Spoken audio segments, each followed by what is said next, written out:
Hello, good morning. Hope you're well. Live from Washington, D.C. This is GB News with the stories shaping Britain and America. And revealed tonight, Britain's justice system faces even more fury after 3 teenage rapists were handed a fine, avoided jail and walked free from court. One of their 15-year-old victims says it feels like her attacker has got away with it. Yeah, right, that's an understatement. Elsewhere, poisoned by post, a Canadian man linked to more than 100 British deaths has admitted supplying suicide kits online, but will not face trial in the UK. And Trump locks in. The US president holds a 2-hour intense Situation Room meeting to make a final determination on whether to extend a ceasefire with Iran. Let them have a nuclear weapon, or you'd have problems like nobody would believe. And back in Blighty, the Channel shuttle service. GB News reveals the millions being spent by the Home Office on rescuing illegal small boat migrants. As, breaking tonight, Andy Burnham sets out his migration vision if he were to oust Sir Keir Starmer. Politics in this country, British politics, is tired. It needs a new script. And fireball on the launch pad. This one's crazy. Blue Origin suffers a dramatic rocket explosion in Florida, and it could throw NASA's moon mission plans into chaos. But also tonight,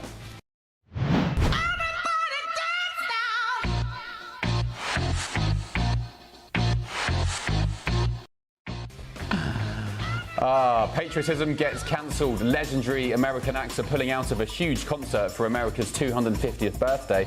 That's after backlash over its links to the president. But C+C Music Factory says it's not backing down. Good stuff. I'm Ben Leo, and this is The Late Show Live.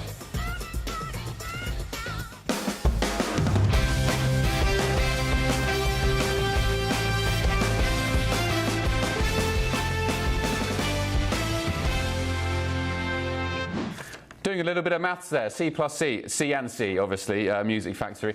Welcome to The Late Show Live. Hope you are well and you've enjoyed your Friday. Joining me in DC this evening is my panel, the Democrat strategist Maddie Smith and Republican strategist Matthew Hurt. And in London, the former Conservative MP Michelle Donnellan. Hello, Michelle. Thanks for your company. Good evening. On The Late Show Live. We'll catch up fairly soon.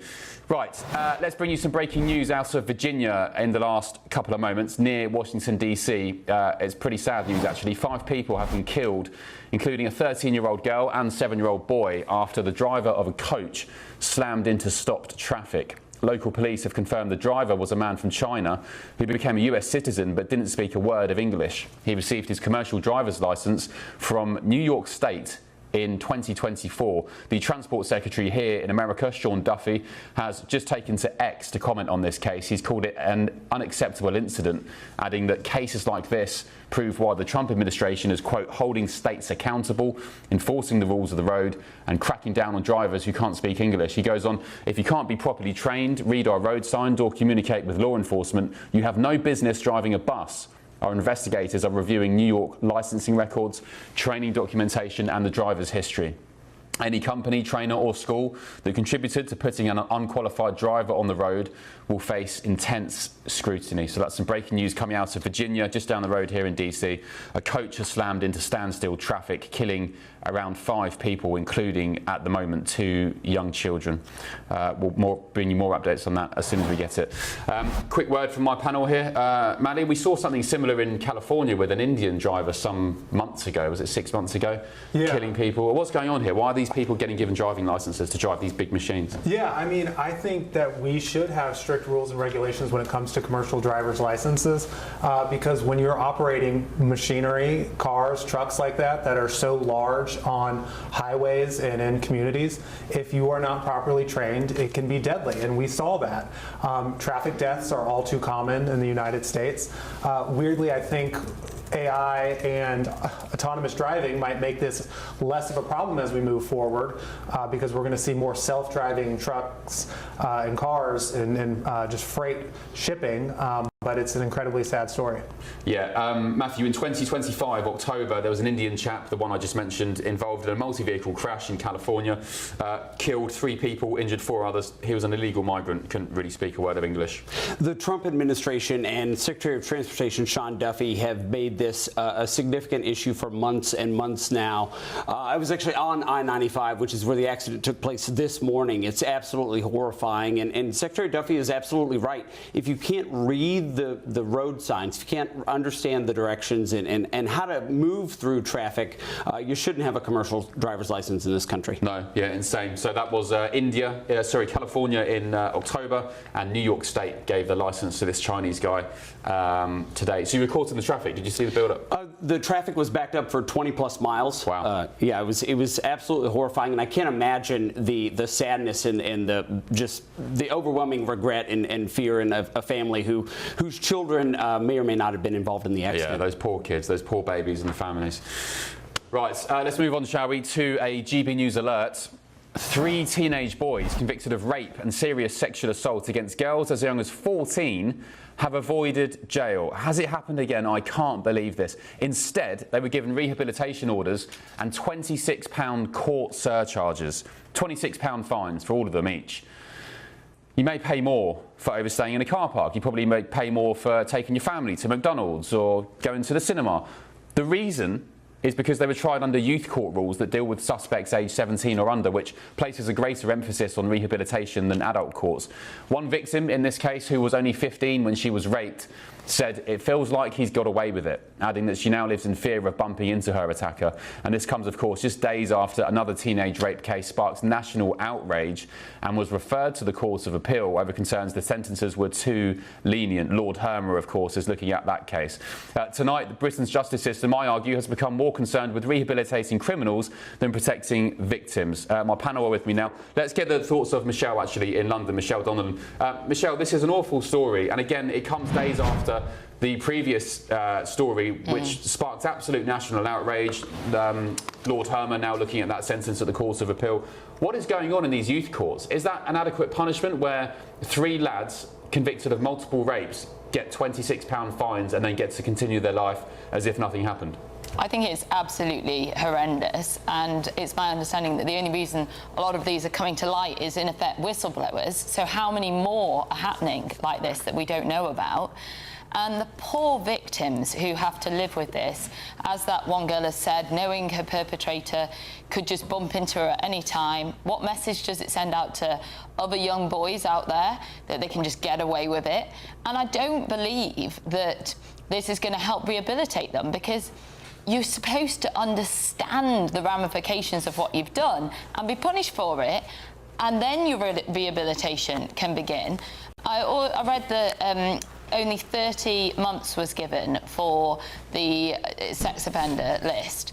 You keep a phone for longer than that. I mean, this is absolutely ludicrous and appalling, and I think it's a stain on Britain, really. What message does this send internationally? What message does this send to young girls? And what message does this send to young boys growing up here? That's a great question. What message does it send internationally? Well, let's ask the American lads here on my panel. Matthew, what do you see as an American when you hear stories like this? Well, the punishment clearly doesn't fit the crime in this instance, but we have seen some instances in the United States, particularly in Virginia and in Loudoun County, where individuals have allegedly committed sexual crimes in bathrooms in public schools. This is something that there's a 2-tiered solution in response to this. Punishments that fit the crime from the state, and parents that take responsibility for their children and their children's actions. Manny, any thoughts on this? What would happen to these lads in the US? I think it depends on the state, honestly, and the prosecutor, so there's a lot of variables there. But just agreeing with my co-panelists here in that, this is unacceptable. We need to really make sure that when folks do heinous acts like this, like sexual violence and rape, that they get punished. My sister worked with domestic violence survivors and rape survivors in a job she had.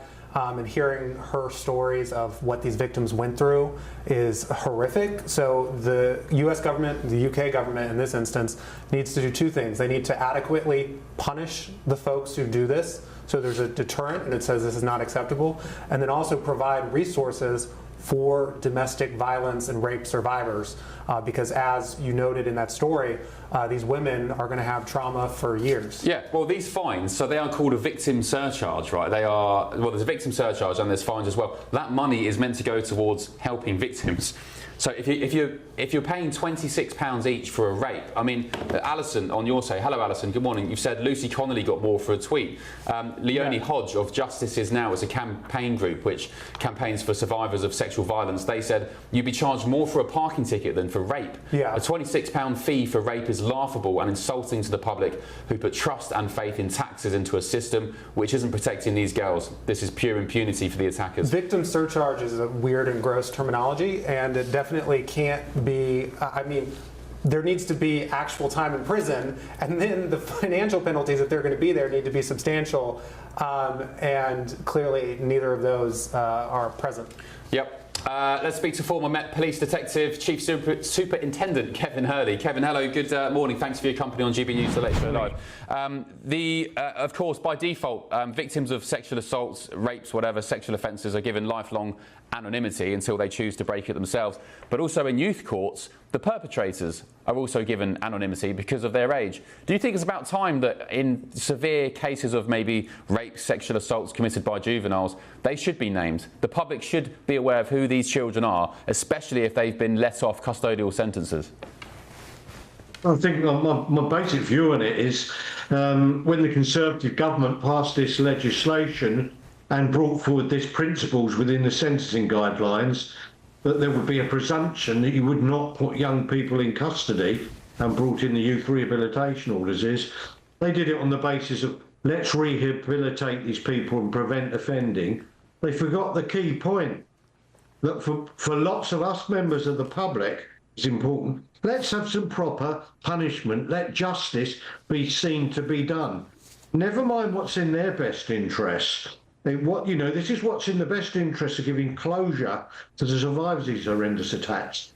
And then turning on to your actual question, which is, could they be anonymous? Well, my own view is if the crimes are sufficiently horrendous, and we're going to do it on the basis of punishment and justice being seen to be done, then let's expose them fully and let's put their names out. But this is going to require a mindset change within the sentencing council guidelines that provided by that government direction, and indeed the views of a large number of people in the legal profession who think we should not be putting young people in prison. Having dealt with some really nasty people, including one horrendous case where 15-year-old poor Petrel through the door of a couple of old age pensioners living in social housing, caused, burnt them to death, and made the arrests. I know how violent and nasty some of these kids can be, and I don't buy it. The fact of the matter is, if the crime's sufficiently horrendous, for the benefit of firstly the survivors of the attacks, and secondly the wider public, punishment should be seen to be done, even if you're 14, 15 or 16. Interestingly, you're coming from America at the moment. These people will probably be tried as adults in states like Florida and so on. If the state district attorney judges so, and they would be looking at getting 25 years to life for this kind of stuff. It's quite dreadful. Yeah. And with the problems we've got in the UK of increases in numbers of rapes, particularly being committed by what one might call, well, let's call them what they are, newcomers to the UK, if we're being kind. We need to have some significant punishments there to, if not act as a deterrent, satisfy society that justice has been done. So I'm sorry, having dealt with these people for 30-odd years and spent another 10 years doing it in Africa, Afghanistan and Iraq, I don't have a lot of mercy for criminals.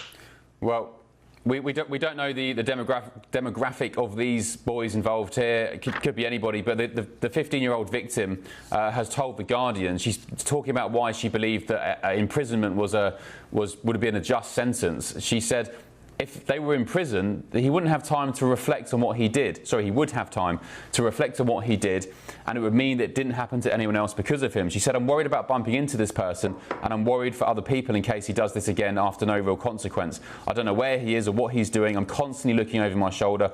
I trust people less because of this. This poor 15-year-old girl, could be anybody's daughter watching now or granddaughter tonight, 15-year-old girl, just violated, her innocence stamped out by some grubby little scrotes who go around raping girls. And it's a £26 fine. Is there a trend happening here, Kevin? Because we had this other case a few days ago that Lord Herne was looking at.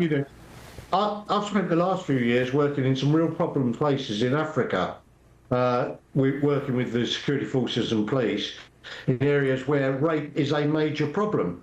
And the one thing that's absolutely clear is if you can't take away the impunity of offenders, whatever age there is, you're never going to cause people to reflect upon it. You know, and if you can think about the basic human condition, if you haven't been brought up with decent values of honesty, what is there to stop you going out and taking and do whatever you want? It's the thought of potentially there might be a consequence. And of course, when these 14, 15-year-old kids know, oh, we're not going to get anything, let's go and rape these girls, some people will do it. You know, I know because I deal with them, or I've dealt with them and I've led teams dealing with them, and I know what their attitude to life is. You've got to have a consequence. And more important, for the poor victims, the survivors of these offences, they need to see justice being done and, quite frankly, vengeance. You know, a lot of people us, have said that on whether your we say. like it or not, believe in that. Yeah, Keith on your say said, I wonder how many rapes would be committed if the crime carried the death sentence. 2 per year, 3 perhaps? Interesting question, Keith. Sorry, I said Kevin. It's Keith. Interesting question, Keith. Something I'm looking into and I'm very interested in. Viewers of this show will know I'm hopefully making a film about the death penalty. Does it work? Is it a deterrent? Is it cheaper? Just killing people? I found that maybe not, because they're languishing on death row for 30, 40 years before they're finally executed. Does it give victims and their families justice? Do they feel like justice has been done? And what does the Bible say? The Bible says thou shalt not kill. So how do red states square that? Lots to look at, and it's an interesting topic. Kevin, thanks very much. Appreciate it. Have a good weekend, and we'll catch up soon. Pleasure. Kevin Hurley. A spokesperson for the Ministry of Justice has said sentencing decisions are made by independent judges in line with sentencing guidelines. We're clear that punishments must fit the severity of the crime, and custody should always be considered for serious offences. This government is determined to do all we can to make sure victims have confidence they will get justice. GBNews.com/your say. Ice Cold Truth has said we need to bring back capital punishment for rapists and murderers. It either stops them doing it the first time or stops them doing it again. Either way, they are stoppable. Right, still ahead on the Late Show Live. We've been called by the other side. They'd like to make a deal very badly, very badly. Well, it's been a dramatic day in Washington, D.C. for the president. He was rushed into the Situation Room at the White House earlier as he makes his final determination, his words, not mine, on whether to extend a ceasefire with Iran. But first tonight, a Canadian man has admitted distributing deadly suicide kits around the world, including to dozens of Brits. But get this, he won't face trial in the UK for their death. Do you think that's the right move? More on that in just a sec. Don't go anywhere.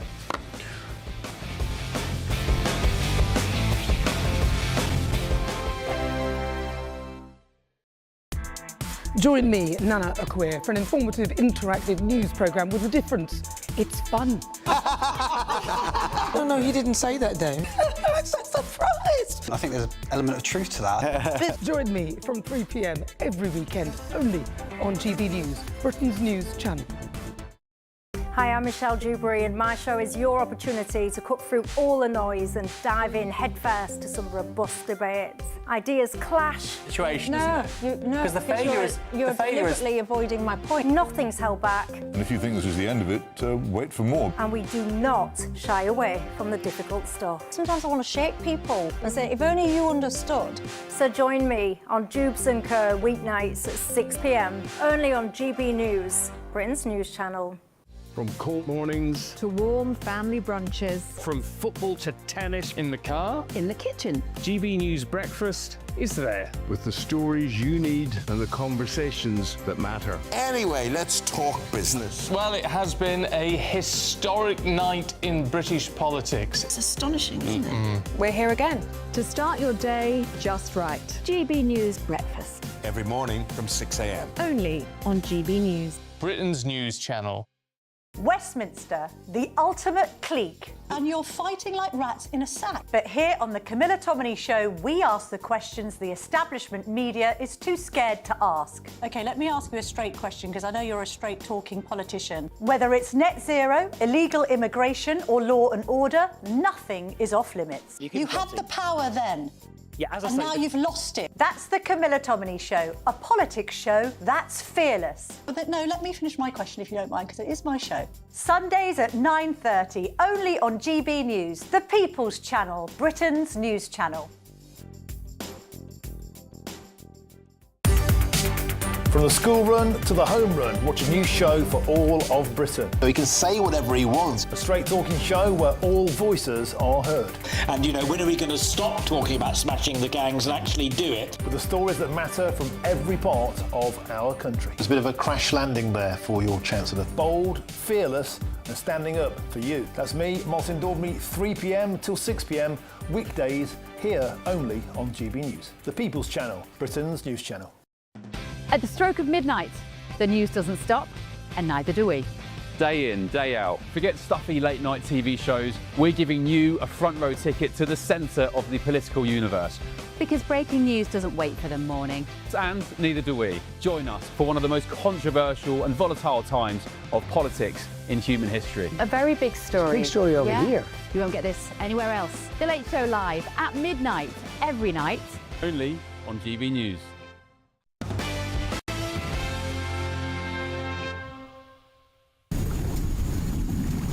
Oh, no. Oh. Oh, wow. Oh, God. Whoa, that was dramatic. Last night, Jeff Bezos' Blue Origin suffered a massive rocket explosion in Florida. Apparently had the energy output of 20% of the bomb that dropped on Hiroshima. People could feel it from miles and miles away down in Florida. Anyway, it could throw NASA's moon mission plans into chaos. More on that coming up in just a sec. But first, really grim story here. A Canadian man who mailed suicide packets of poison to over 100 people all across the nations of the world, including Great Britain, has pleaded guilty to 14 counts of assisting suicide. At a courtroom in Ontario, Kenneth Law pled guilty to charges of counselling or abetting suicide, and he also admitted to sending lethal substances that caused the death of 79 people in the UK. 79 people in Britain. Prosecutors, though, argued these deaths couldn't be directly attributed to him, and he will not face trial in Britain. In a letter to the families affected, the CPS in the UK said his extradition would have been uncertain and protracted, insisting he'll face justice through his sentence in Canada. So is that the right move, or is it failing families, as campaigners have argued in Britain? Mally, extraordinary story. This guy, evident weirdo, absolute creep, just making these DIY suicide kits and sending them out on the internet all over the world, including in the UK. Nearly 80 people linked to dying after receiving these kits. Really creepy. And, you know, in the US, and I don't know the data for other countries as well, but in the US we certainly have a real big problem with suicide, and I think it's an epidemic that we have in Western countries in general. And to have someone using their time to help people take their life is sick. You know, I wish he could be sent to the UK so any victim there could. He'd probably get a fine, Mally. He'd probably get a £26 fine or something. So it's probably best he hasn't come to the UK. Fair enough, but I would say that at least the victims would be able to have their time in court. But I guess the silver lining is this guy is going to jail, which is a good thing here. Yeah, it's such a bizarre case. So he was a one-time engineer, Matthew, and a cook at a Toronto hotel. He ran a series of websites that sold lethal chemicals to at-risk people around the world. To evade detection, he offered other products such as hot sauce to give the illusion he operated as an industrial food prep seller. And it goes on, selling paraphernalia, detailed instructions on to do what he wanted people to do. Just awful. Well, and Ben, one of the elements of this story is that this man targeted people who were in a vulnerable state online, preying on individuals who were looking for these kinds of solutions, suicide or self-harm, is absolutely horrifying stuff. There's a broader debate about physician-assisted suicide in the United States and around the world, but this is someone with a weird fetish that led to the deaths of dozens of people.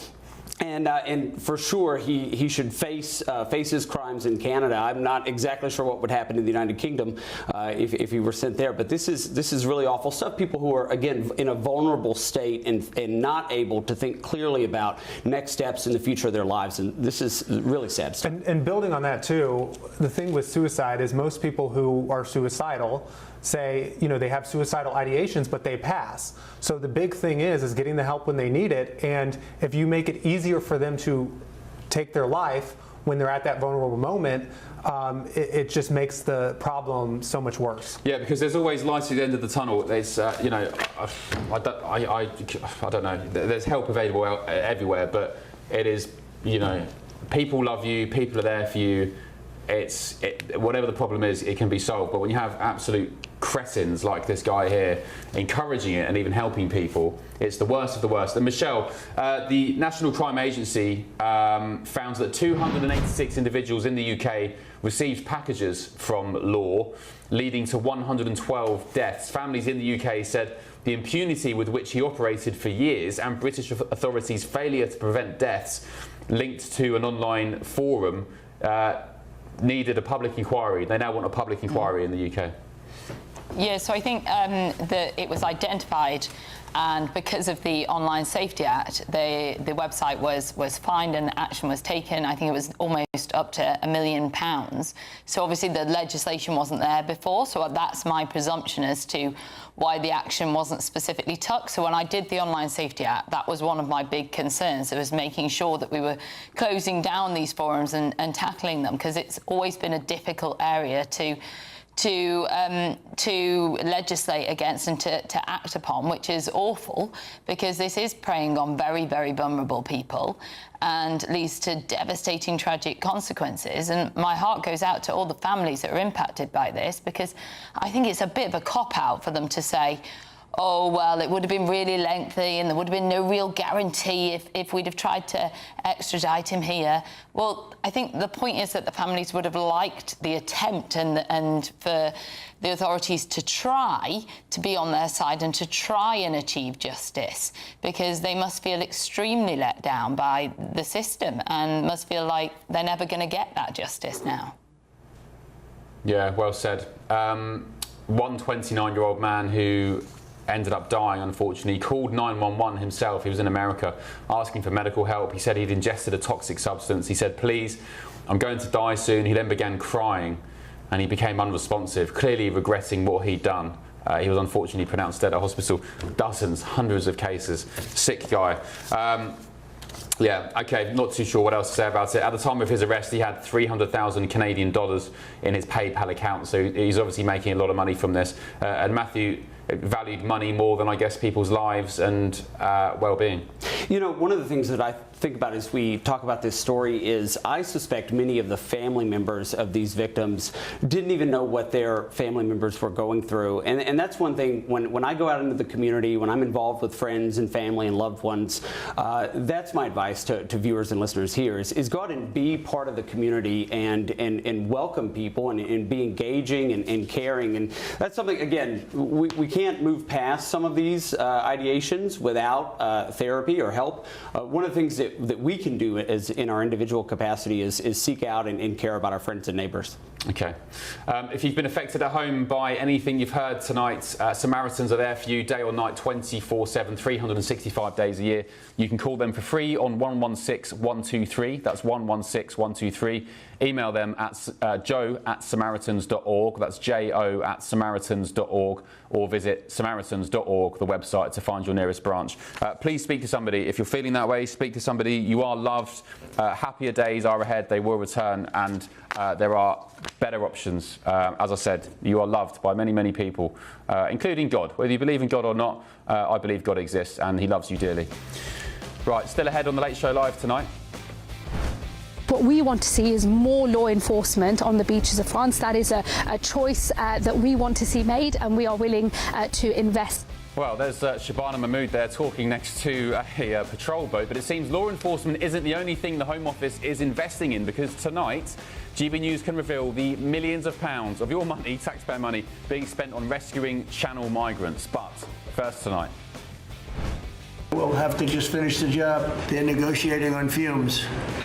The president was rushed into the Situation Room earlier at the White House. Big dramatic day in Washington as he makes his final determination on whether to extend a ceasefire with Iran. What is the Iran latest? All that coming up after the break. Don't go anywhere.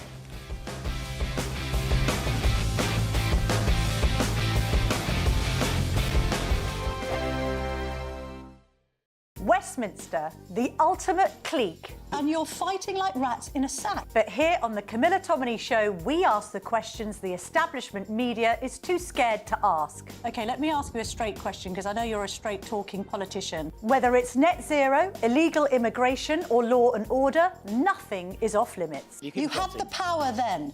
Yeah, as I and say, now you've lost it. That's the Camilla Tominey Show, a politics show that's fearless. But no, let me finish my question if you don't mind, because it is my show. Sundays at 9:30, only on GB News, the People's Channel, Britain's news channel.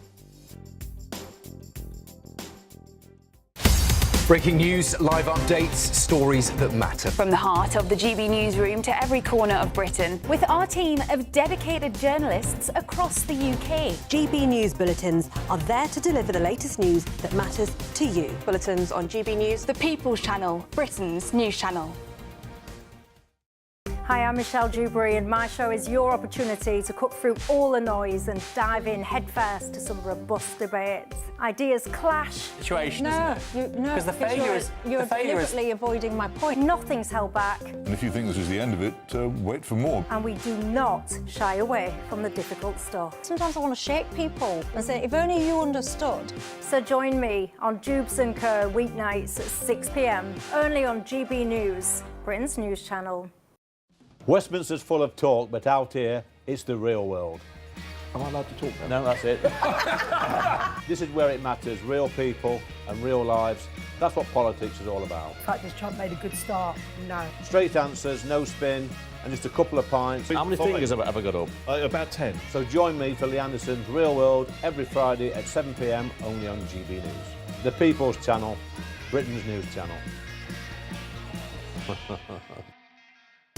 I've been in Westminster for a long time, but I know that though power may be here, its effect on people's lives is across the whole of the country. We may be where rules are made, but it's where they're implemented that matters. Join me, Jacob Rees-Mogg, for forthright and frank discussion on where Britain has come from, where it's going, and where it will end up. That's State of the Nation, Monday to Thursday, 8 to 9 o'clock. Vox Populi, Vox Dei. From the school run to the home run, watch a new show for all of Britain. So he can say whatever he wants. A straight talking show where all voices are heard. And, you know, when are we going to stop talking about smashing the gangs and actually do it? With the stories that matter from every part of our country. There's a bit of a crash landing there for your Chancellor. Bold, fearless and standing up for you. That's me, Martin Daubney, 3 p.m. till 6 p.m, weekdays, here only on GB News. The People's Channel, Britain's news channel. We will continue to follow the law, again, while protecting victims, but also providing maximum transparency. Former Attorney General Pam Bondi, facing down lawmakers in Congress today over the Epstein files, where she's made some explosive claims to do with the disgraced dead paedophile. We'll get stuck into that very shortly, but first, a senior administration official has reportedly revealed that President Trump left a 2-hour meeting on a possible deal with Iran without making a decision. The president had previously posted on Truth Social before the meeting that he'd intended to make a final determination during the gathering in the White House Situation Room, adding that any agreed to extend the deal and the ceasefire would involve Iran's reopening of the Strait of Hormuz, pledging never to develop a nuclear bomb and allowing the US to remove its enriched uranium, or nuclear dust as he calls it. It's not yet clear why a decision wasn't reached. Let's ask Senior Fellow at the America First Policy Institute, Ken Timmerman. Ken, good to see you. President Trump suggesting this morning that a deal was imminent, and then he left the meeting saying no deal. So where are we, Ken? Can you shed any light on this? I can. I think the president is playing mind games with the Iranians. It's kind of like that scene out of Star Wars when Obi-Wan Kenobi puts his hands up and he says, "These are not the droids you're looking for." President Trump is saying to the Iranians, "This is not the deal you're looking for." He is constantly saying the same thing to them, but listening to their demands, and they are worlds apart, the U.S. and the Iranian side. I think the president has showed remarkable patience. He is willing to get to a deal, but as he said, he holds all the cards. The Iranians just don't understand that. Remember also why the Strait of Hormuz is closed. It's not because of the United States. It's not even because of Iran. It's because of a cartel of London insurance companies. And you know, you don't have to fire shots. The Iranians don't have to fire shots to make the bankers afraid. Are you talking about Lloyd's of London? I thought the US administration had said we will insure vessels going through. That was some months ago now. What happened to that?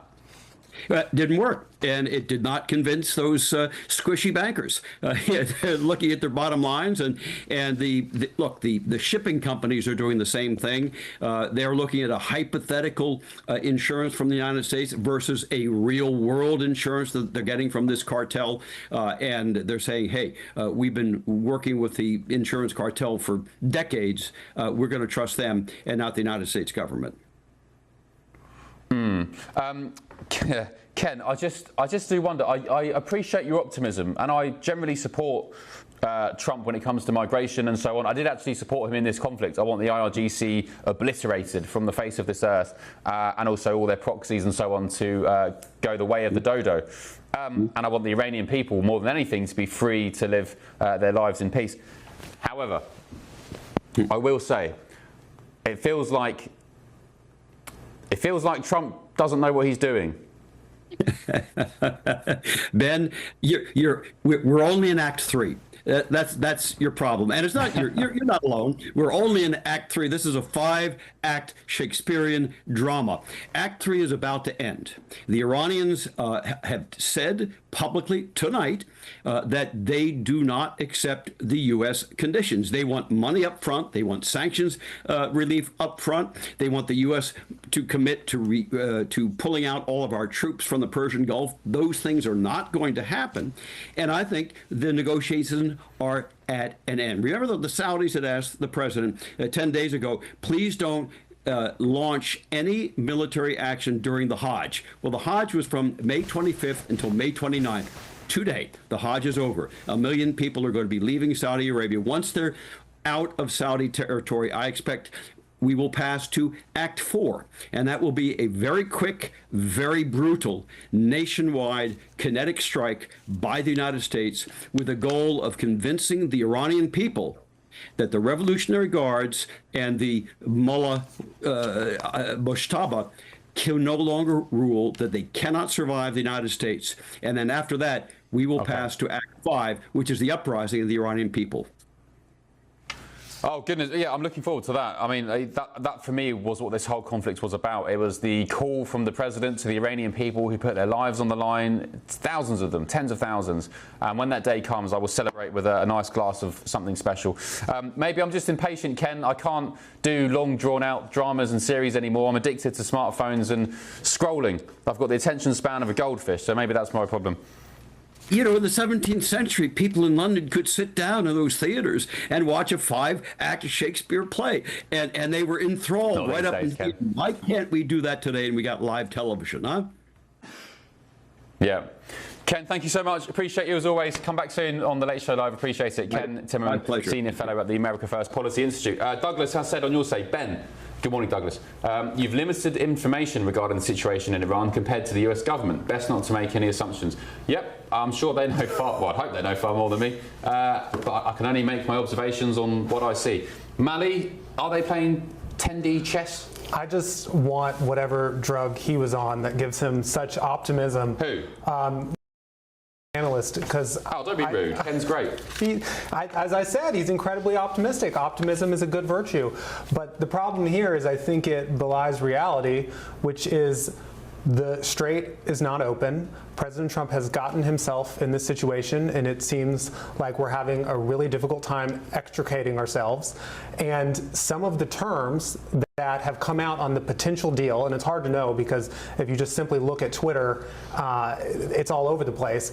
But some of these terms are an absolute non-starter. One of the terms potentially is the Trump administration giving a $300 billion fund to the Iranians to rebuild their country. Well, that was his rumor, wasn't it? I saw that. I mean, that sounds absolutely bonkers. It sounds bonkers, but I think the issue we have is Trump seems incredibly desperate for a deal. He himself removed his blockade without getting any sort of deal from the Iranians to remove their part of the blockade. And I think the key issue is that we've seen a huge rise in gas prices, but we've been able to live on this hope that eventually this Iran war will end, and it hasn't spiked further. Every week that goes by that we don't have a real solution, we're getting closer to the cliff. The cliff being a lot of countries used their strategic petroleum reserves. That's coming to an end. We're getting into summer driving season, and Trump desperately needs and wants a deal, and I don't know how he gets himself out of it. Oil, though, today, Matthew, at 6-week lows. Crude, 87 bucks a barrel. Well, that's shocking, and I appreciate Ken's work in this space, but I kind of feel like Charlie Brown in the football. I feel like we've been here for 8 weeks.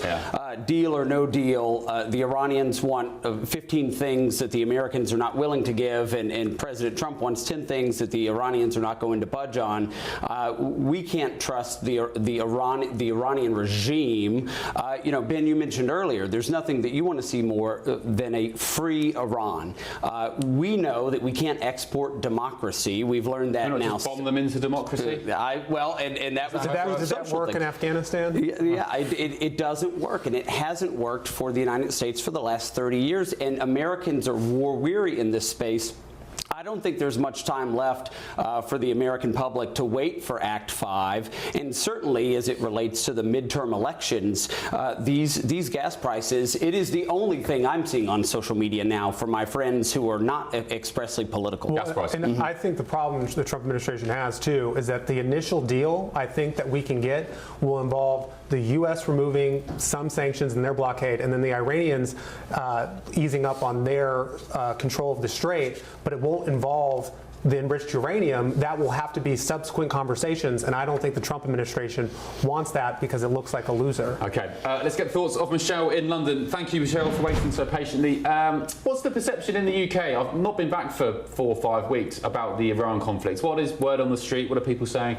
So I think this is really interesting because I think that what is setting in is a bit of war fatigue, and we always see it with these conflicts overseas. Everybody starts off talking about it non-stop, and then eventually it does fall down the news agenda, which I think is quite dangerous as well, because obviously this is having such a catastrophic impact on the global economy, and especially the UK, because we're so vulnerable when it comes to energy. And as we head further and further towards, week by week, towards the colder months will be here before we know it, and people are going to really struggle. The cost of living crisis is already acute in the UK, and I just don't know how people are going to afford to get through that when it comes to Christmas time. And this government have tried to gloss over it and offer people things like £4 off going to the zoo, but the hard shock is coming down the road. Yeah, I just feel for households and energy bill payers all across the UK. The cost of living, inflation, energy bills, they've been whacked, haven't they, Michelle, by the Russian invasion of Ukraine. COVID was nuts. All these massive events over 4, 5, 6 years. I mean, it just feels like life looks nothing like it did prior to, 2020? Yeah, and it's our own fault, really, isn't it? It's successive governments have not put in place an energy policy that makes us more self-sufficient. We're importing oil rather than utilising more of the North Sea. and we should have been investing in nuclear for a very long time. And we've got a government now that are ideologically so hell-bent on green energy, to the point that they are quite happy for people to almost be bankrupt to pursue this agenda. Yeah, it's crazy. Even the Democrats here in the US, Joe Biden, they pursued their green policies, fine, you know, climate zealots, but they were still drilling at the same time. At least they didn't lose their minds as such to go full net zero and just throw the baby out of the bathwater. Absolutely bonkers. Michelle, thank you very much. Very quick comment on your say. Super J has said, Ben, the USA will not take Iran without troops on the ground, together with an uprising by the Iranian people. And somebody else, is it Sarah, said Trump probably expected the Iranian people to rise up, but they're too weak. And John has said, not long now, Ben, until you meet the Tartan Army in Miami, my friend. I'm meeting them in Boston first. They're playing Haiti, Scotland, for the World Cup. Couple of weeks. Right, still ahead on The Late Show Live tonight. Oh, no. Oh. Oh, wow. Oh, God. This was absolutely mental. A massive fireball erupted at the launch of Jeff Bezos' Blue Origin rocket last night in Cape Canaveral, Florida. It could now mean NASA's plans for the moon are thrown into chaos. This is The Late Show Live. Back in a sec.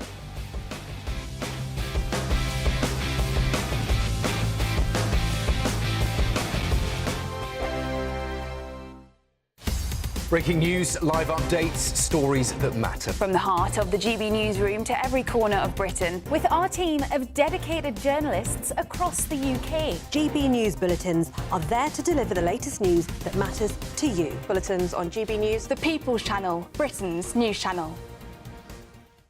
From cold mornings to warm family brunches. From football to tennis in the car. In the kitchen. GB News Breakfast is there. With the stories you need and the conversations that matter. Anyway, let's talk business. Well, it has been a historic night in British politics. It's astonishing, isn't it? We're here again. To start your day just right. GB News Breakfast. Every morning from 6 a.m. Only on GB News. Britain's news channel.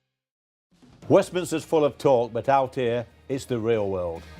Am I allowed to talk now? No, that's it. This is where it matters, real people and real lives.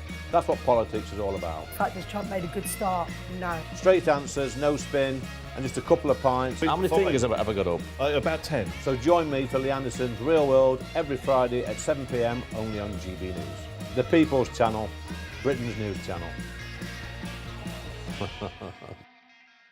At GB News, we love to hear from you, our loyal community. So drop us a line at gbnews.com/yoursay. There you can talk to each other and also to the presenters live on air. gbnews.com/yoursay, because GB News is your channel, Britain's news channel. Join me, Nana Akweer, for an informative, interactive news programme with a difference. It's fun. No, you didn't say that, Dave.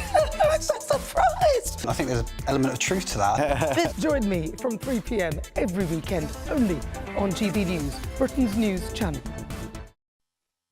You want to know what's really going on in the corridors of power? Labour don't know what to do with you half the time, and that makes you quite lethal in the chamber. Get behind the headlines with Chopper's Political Podcast. Join me, Christopher Hope, as I sit down with the great and the good of British politics. We'll see where this ruling takes us. These are the stories shaping our nation. Chopper's Political Podcast, available now on all platforms. Listen in and stay ahead.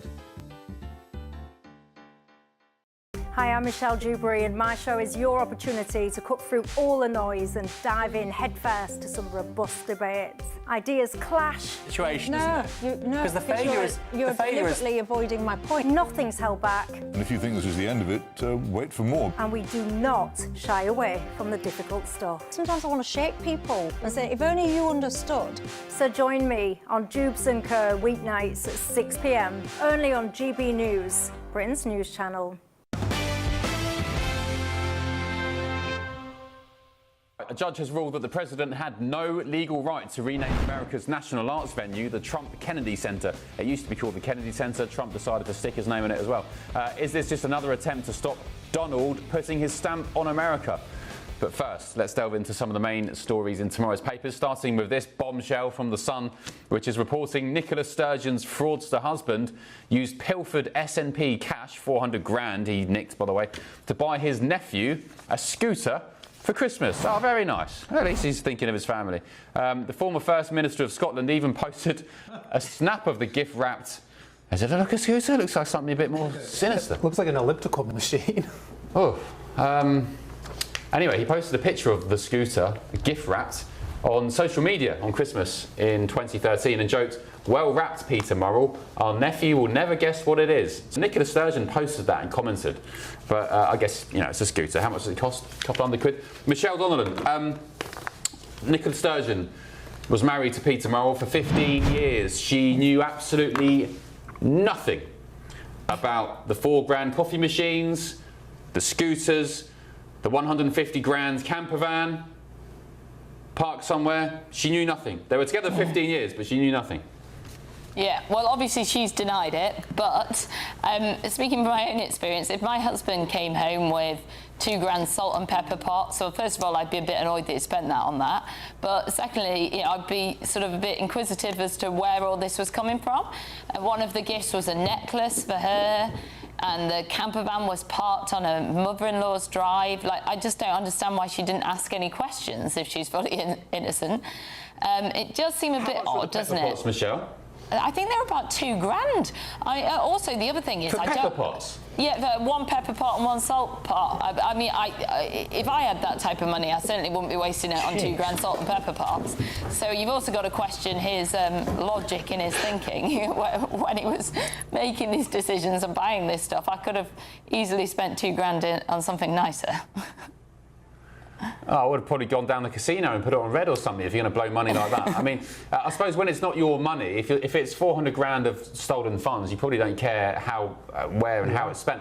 Court records, by the way, show that the disgraced former SNP chief exec, Peter Murrell, used party cash to buy 2 Striker children's scooters, or I don't know what that brand is, V-Triker, for 65 quid and 65 quid each, just days before Christmas in 2013 as part of his 400 grand spending spree.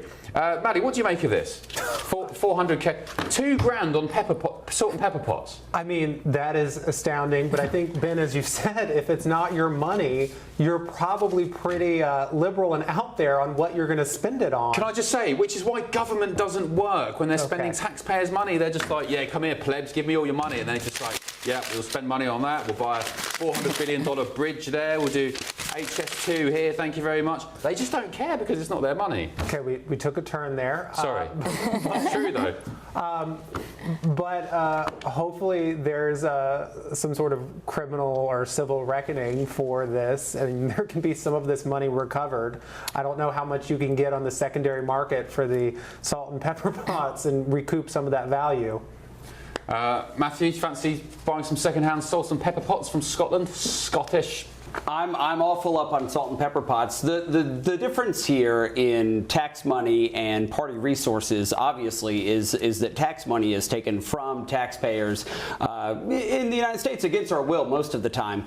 These party resources are allocated in a different way in the United States. They're given by donors, but this is a huge level of mistrust and misallocation of these resources. What a silly thing to do, and what an illegal thing to do in many instances. Is absolutely ridiculous. Well, let's listen to Nicola Sturgeon. She says she, knew nothing of it, not at all, nothing at all. In which case, Nicola Sturgeon wins the prize for the least attentive wife in the history of marriage in humankind. I mean, I just, if you bought a camper van, are you married, Matthew? I'm not married, and if there was a camper van out in the driveway, I would wonder where it's coming from. I mean, if you just rocked up at home with a camper... Anyway, but she says she knows nothing about it. Let's read her statement so we don't get in trouble. I want to reiterate, says Nicola Sturgeon, I had no knowledge or suspicion whatsoever that personal items had been purchased using SNP funds.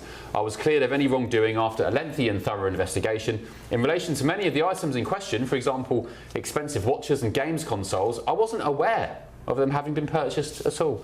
I guess she wasn't playing FIFA or Call of Duty then on Peter's Xbox box. I guess she also didn't have a joint checking account with her husband, because how would you not notice this? No, is that normal though? Michelle, did you see Sky News trying to doorstep Sturgeon today or yesterday, and she ran off?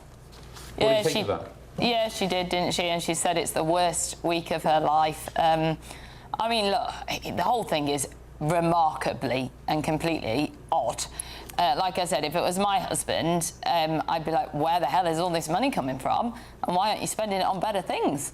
And the other question is like, what about the poor people that had given this money to the party in good faith, thinking it was going to be spent on campaigning, etc., and they've just been completely robbed blind?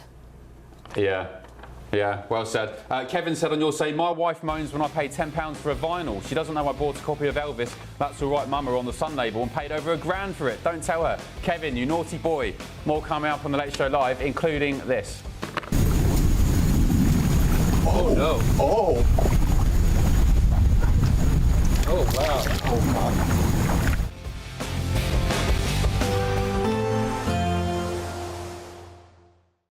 Today, clouds overhead, total zen within. Boxed Solar sponsors the weather on GB News. Hello, good morning. Welcome to your latest GB News weather update brought to you from the Met Office. Another dry and sunny day to come for much of England and Wales. Still feeling quite warm in the sunshine too, but across the north and west, it's going to be a pretty wet and cloudy day actually. A weather front's pushed in overnight and that will bring outbreaks of rain to parts of Northern Ireland, western and southern Scotland in particular. Eastern areas of Scotland should escape much of the rain, but it is going to be relatively cloudy here. Elsewhere across England and Wales, it will be a dry day, plenty of strong sunshine. Pollen levels are high too, and temperatures will climb to the high 20s in the south and east, the mid-20s elsewhere across central areas. So still a very warm day, in fact. Overnight tonight, we'll start to see that cloud thicken from the north and west as rain pushes further southwards. We'll likely see some heavier bursts of rain across parts of western Scotland and Northern Ireland throughout this evening, so some heavy downpours out there. As the rain pushes into parts of northern England, it will be relatively light, I think predominantly over coastal areas and over the high ground, but the sunshine will turn hazier for parts of the southwest into Wales too. The southeast faring the best if you're after some sunny weather. But it's still going to be quite a mild night in the south and east. Plenty of cloud around, light winds, and we've still got southerly winds bringing in that milder air. It's not really until Monday where we get that fresher air across the country. The temperature's still in the high teens in the south and east, much closer to average elsewhere though, so it should be more comfortable for most of us overnight. Heavy bursts of rain will continue to affect parts of Scotland throughout Sunday morning, and then showery rain pushes into the west elsewhere, parts of Wales, southwestern England. I think many of us will escape the worst of the showers across more southern areas, particularly the southeast, as very little rain is expected to push into these areas, but there is a risk of the odd shower. But temperatures widely will be much closer to average, with highs of 25 degrees. Today, clouds overhead, total zen within. Boxed Solar sponsors the weather on GB News.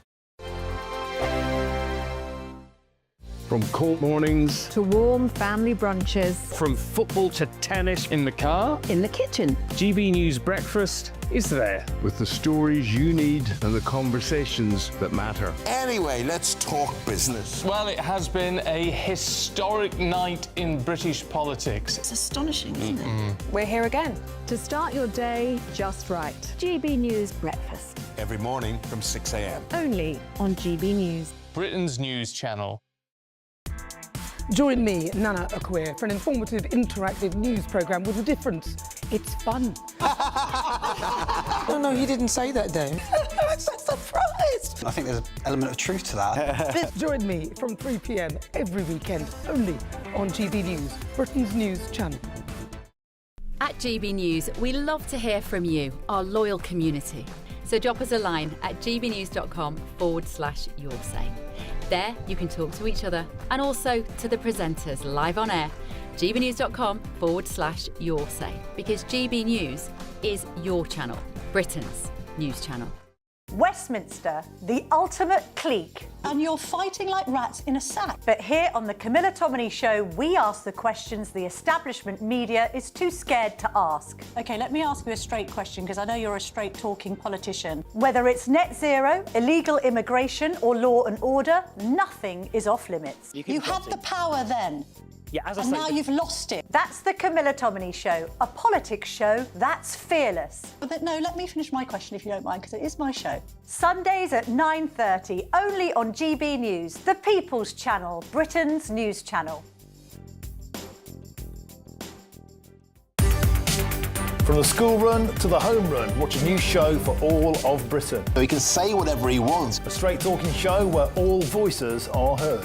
And, you know, when are we going to stop talking about smashing the gangs and actually do it? With the stories that matter from every part of our country. There's a bit of a crash landing there for your Chancellor. Bold, fearless and standing up for you. That's me, Martin Daubney, 3 p.m. till 6 p.m, weekdays, here only on GB News. The People's Channel, Britain's news channel. Westminster's full of talk, but out here, it's the real world. Am I allowed to talk now? No, that's it. This is where it matters, real people and real lives. That's what politics is all about. In fact, has Trump made a good start? No. Straight answers, no spin, and just a couple of pints. How many fingers have I got up? About 10. So join me for Lee Anderson's Real World every Friday at 7 p.m, only on GB News. The People's Channel, Britain's news channel.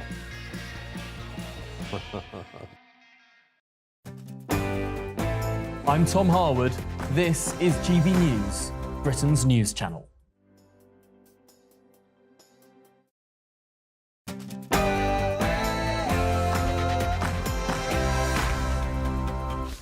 Hello, good morning. Happy Saturday. This is GB News with the stories shaping Britain and America.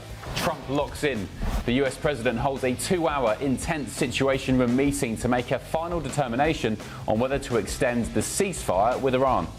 Let them have a nuclear weapon, or you'd have problems like nobody would believe. Elsewhere, this will get your backs up. GB News reveals the millions being spent by the Home Office on rescuing illegal small boat migrants, and it's a lot of money. And breaking tonight, Andy Burnham sets out his migration vision if he were ever to oust Sir Keir Starmer. Politics in this country, British politics, is tired. It needs a new script. And massive fireball on the launch pad last night. Blue Origin suffers a dramatic rocket explosion in Florida, and it could throw NASA's moon mission plans into chaos. And stateside, Bondi fights back. Former Attorney General Pam Bondi is grilled for 4 hours over the release of the Epstein files, making some pretty explosive claims. But also tonight,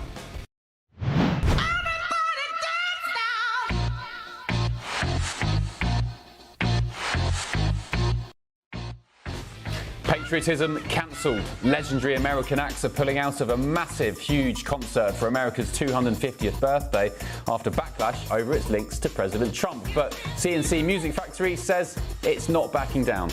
I'm Ben Leo, and this is The Late Show Live.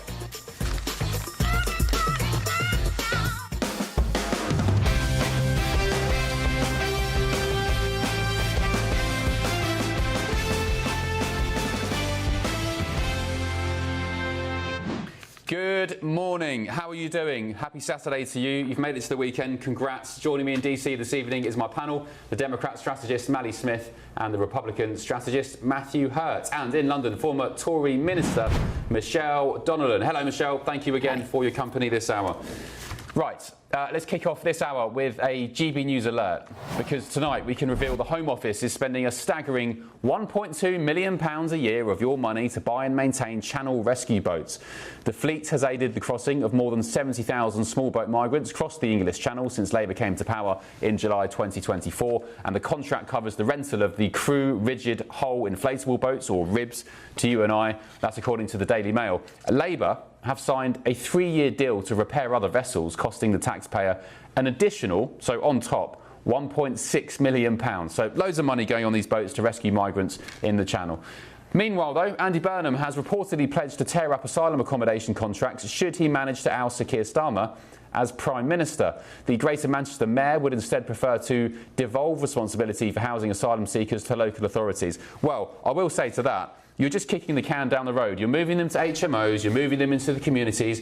Nobody wants them. Stop them coming in the first place. Mally, I guess in the government's defence, what are they expected to do if there's migrants drowning in the Channel?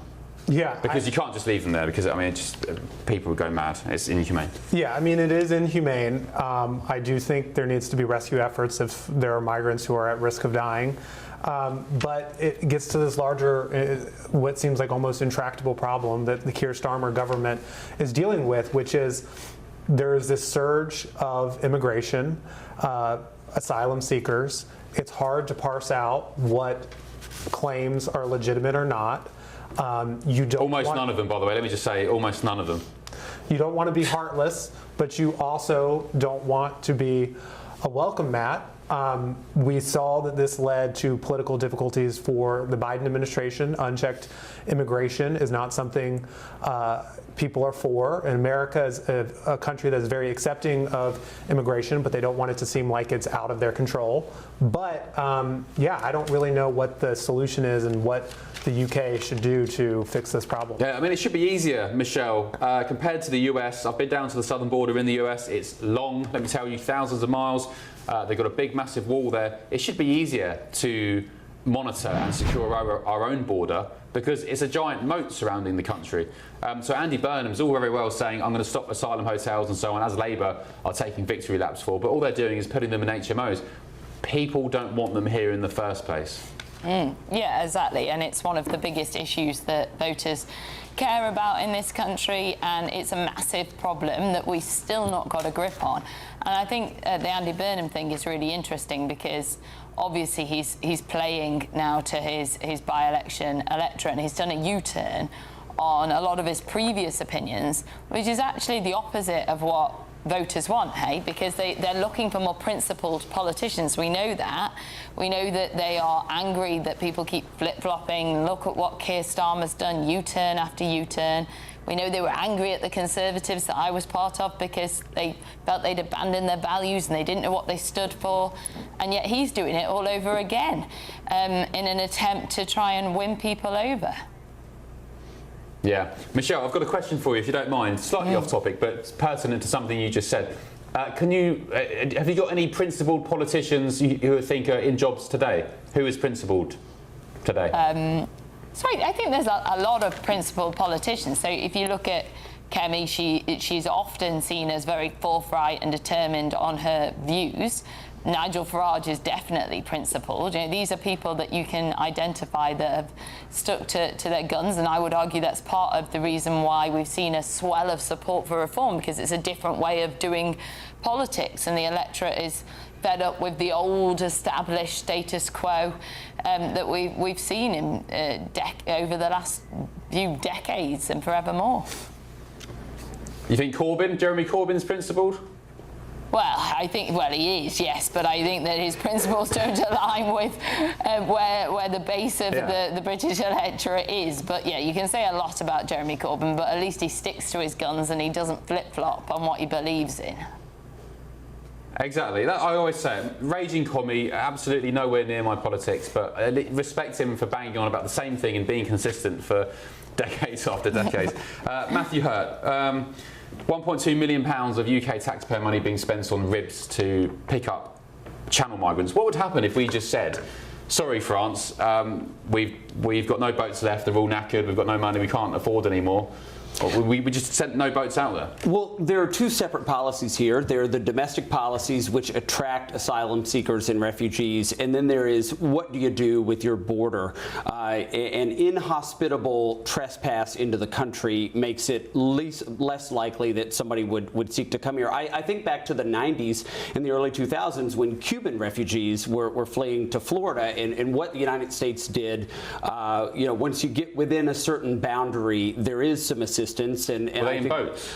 Yeah, in boats. The 90 miles from Cuba in small boats, like ribs. Yeah, the closest to small boats we've had. So they were sort of rocketing across the Gulf of then Mexico towards Florida? Absolutely, and many of them, look, they were the kinds of asylum seekers you'd want in the country, rabidly anti-communist, fleeing the Castro regime to the United States, and of course met with some inhospitable approach by the Clinton administration in the 90s. What did you guys do with the boats? Well, the Cuban refugees who come to the country, within a certain boundary, their safety is ensured, but also just the political and the political worldview and the philosophical orientation of those individuals individuals who fled Cuba. It's very different than many of the people who are coming from North Africa and other parts of the And we accepted and gave citizenship to the vast majority of Cuban exiles, and that's why they're a huge voting bloc in Florida. But it's 90 they're great down in Florida. I love the Cubans in Florida, and they it's know 90 miles from Cuba to Florida. Yeah, so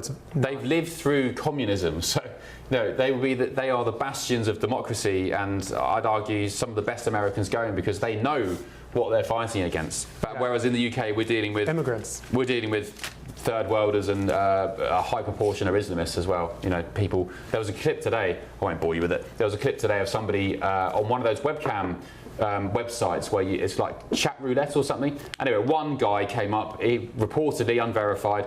He was an Afghan guy, found out he was in a migrant hotel somewhere speaking to this Jewish guy, saying that he supported the Taliban and Hamas. The clip's doing the rounds on social media, unverified as I said, but they're the kind of people who are coming into the UK.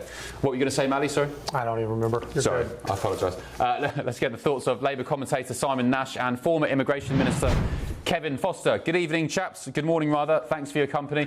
Simon, we'll start with you. 1.2 million quid on new ribs so we can pick up migrants. How about we just turn them around or put them in lifeboat vessels and send them back to Calais? Well, I guess with these new boats, that could happen. I mean, I suppose at the end of the day, what do you do if people are in the sea and they're going to die? Do you just leave them there? Do you just kind of shoot the boats or something so that they sink and that deters more people? I don't think so. I don't think so. I do think there is this middle ground of everyone blaming the gangs, because in reality, the people who really want these people here should be actually picking them up with boats from the French shore, and the people that don't want them here should be absolutely doing everything to stop the boats leaving the French shore. In the end, everyone is just kind of sitting on the middle ground and blaming the gangs and then picking them up in the middle of the sea when they're in danger with these boats. But that middle ground being the path, if the boats need replacing, £1.2 million isn't a huge amount. I mean, you might think all the boats being confiscated by the French, these dinghies being confiscated by the French, they could just use those, couldn't they? But they are having to spend this money instead. Kevin, how much were your lot, the Tories, spending on ribs and migrant taxi boats when you were in power? Well, I can remember we had to deploy border force into the Channel. We also at one point had the military there as well. But one of the points we've made, I was finding it quite interesting reading some of the details. They optimistically say they want some of the boats to be able to do something like 40 knots in case there's a migrant boat getting away when, as we know from the footage, they're only too keen to be picked up once they're in British waters. But what's interesting about this is the longevity. Again, it's a 3-year contract. That indicates the current government isn't expecting to smash all the gangs, as it kept claiming it would in opposition when it all seemed so easy. And of course, in government, it's a lot harder to deal with. That said, you know, if the government wants to look at a model, Ben, they could pop out to where you are, talk to the Trump administration, look what's happened at the US southern border and the changes that have been made there, the drop in illegal migration. And perhaps the one thing to also note on the Cuba one that's slightly different is, of course, refugees were going to the first safe country they could reach, which was the United States. They weren't passing through multiple other countries before choosing to claim asylum there. Yeah, and yesterday, Marco Rubio, the Secretary of State here, Simon, said that they'd agreed, the United States, 20 deals with third-party nations to send illegals back to. So if they had a El Salvadorian guy who was being obstructive, refusing to go, they'd say, OK, we're going to send you to Colombia. We've got a deal with Colombia. They're going to take you and you can stay there forever. 20 deals with all different nations around the world. And the El Salvadorian guy would eventually say, well, no, I don't want to go to Colombia, obviously. Send me home to El Salvador. One of those nations they've agreed a deal with, Simon, is Rwanda.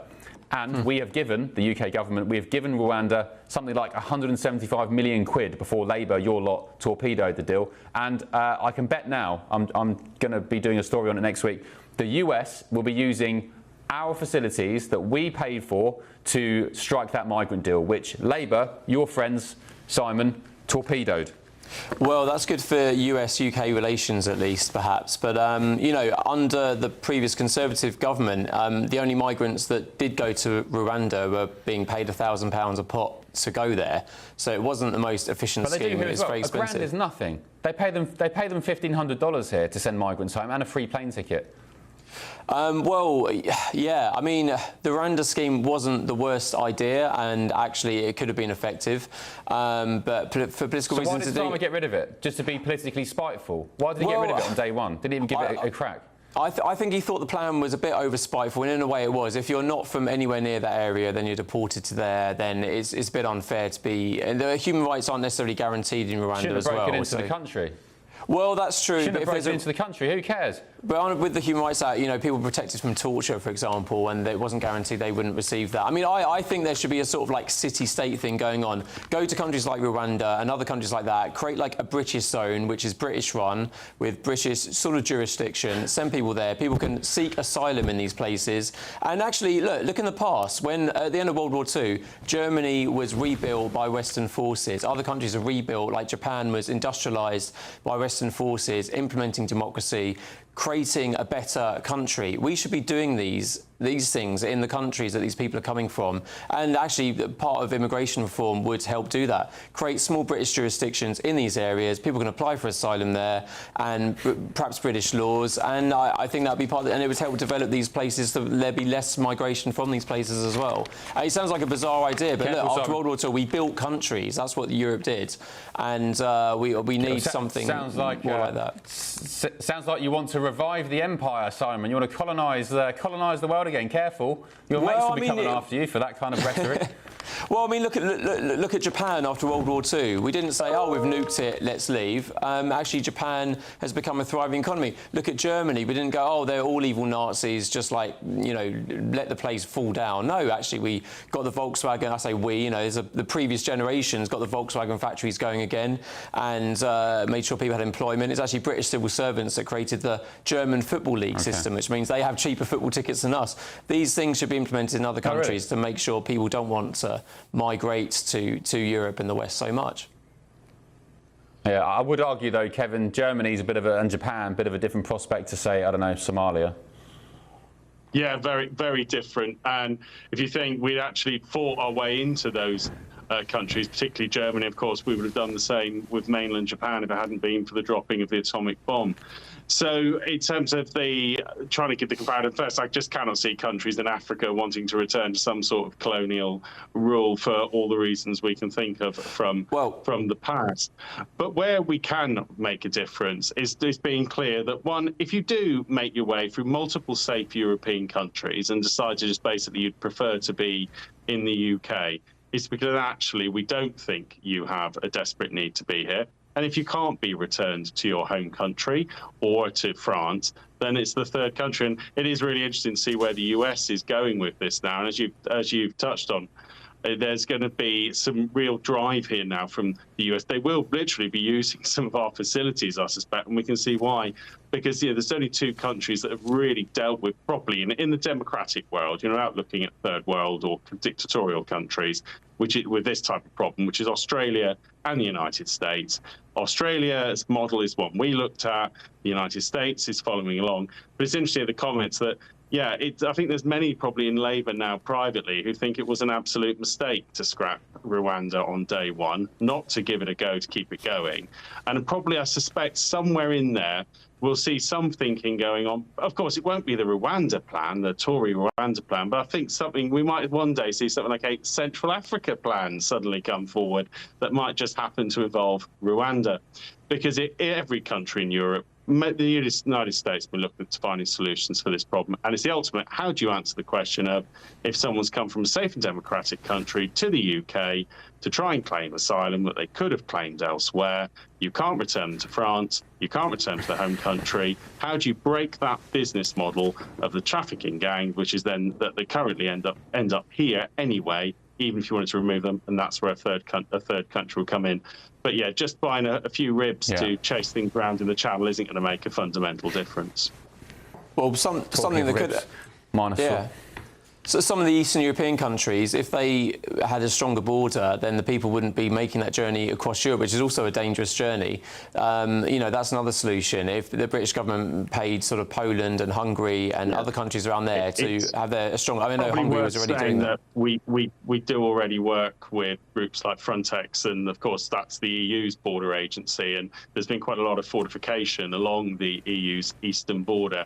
But you similarly to looking at the length of our coastline, it's impossible to completely fortify every part of the borders, and particularly in terms of the maritime border. That's why you then have to look at legal reform and ultimately what you do and how you can remove people from the country who have come here and have basically broken into it by paying a trafficking bank. Okay. But there's already quite a lot of cooperation in terms of securing the outer borders. Well, just quickly, I mean, this idea, why not just have like British police on motorbikes and drones covering the whole of the French coast where the migrant boats are? I mean, 150 grand. I've been saying 150 that grand. for 2 years. Yeah, you could cover the whole thing in drones for a tiny amount, and then you could have motorbikes. This is my... We've certainly offered, I know in the past the British government's on numerous occasions offered to provide resources, but as you appreciate, you just used the magic word there, French beaches. They are part of France, and it would be up to the French government to decide whether another country could deploy forces there, and it would have to be enforcing French law in the same way as any units coming into the UK would enforce British law. Well, we have British passport officers in France, don't we? So it's highly viable, I think. That's based on a treaty and our own border controls. It's not really very comparable. Make a new treaty. You should have done that. Well, we tried many times, and we can see why Labour can't do it. Oh. Thank you, Simon Nash and Kevin Foster. Great conversation. Thank you very much. I've said that for a couple of years. Maybe it's a naive suggestion. There'll be thousands of British volunteers willing to go to France, coppers, border force. All you do is get a knife, and you do as the French police are doing now, well, on a rare occasion when a BBC camera's there, and slice the boat before they get out into sea. They're on the sands. There's no risk of danger to life or injury. You slice the boats. Could you imagine 100,000 Brits, patriotic Brits, lining the beaches of France doing that? No boat would launch anywhere. But the truth of the matter is, they don't want the boats to stop. We give them 800 million quid over, 8 years? The French, they're not our friends, they're not our allies. Stop buying their sparkling wine, stop buying their cheese, stop going on holiday to their centre parks. They're not your friends. Somebody else has said, Ian, Ben just called it out, the elites are filling Europe with migrants to curry favour with the countries they come from. This way they can stay in power and not worry about the threats from Russia. Ian, I've been saying it for months and months and months. A Home Office spokesperson has said, this government is bearing down on small boat crossings. We've stopped over 40,000 crossing attempts since this government came into office through our joint work with the French. We've removed or deported almost 60,000 people who were here illegally. Our pilot deal with the French means those who arrive on small boats are now being sent back. The Home Secretary has announced the most sweeping reforms to tackle illegal migration in modern times, removing the incentives that bring illegal migrants to the UK and scaling up the return of those with no right to be here. Right, very good. It's also understood the Home Secretary, Shabana Mahmood, is pushing for stricter terms, specifically a payment by results model in which British funds would be directly linked to the number of crossings French authorities intercept as part of a renewed deal. GBNews.com/your say. Loads of comments coming in. I'll get to them after the break. Still ahead, though, for now on The Late Show Live. We will continue to follow the law, again, while protecting victims, but also providing maximum transparency. Former Attorney General Pam Bondi has faced another showdown in Congress today over the Epstein files, where she's made some explosive claims. But first tonight, as Arsenal prepare for the Champions League final later today, I'll bring you a special report from America as excitement builds here too. And it's not just me excited. There are some other people here as well, 1 or 2 people in DC. I'll tell you all about it after the break. Back in a sec.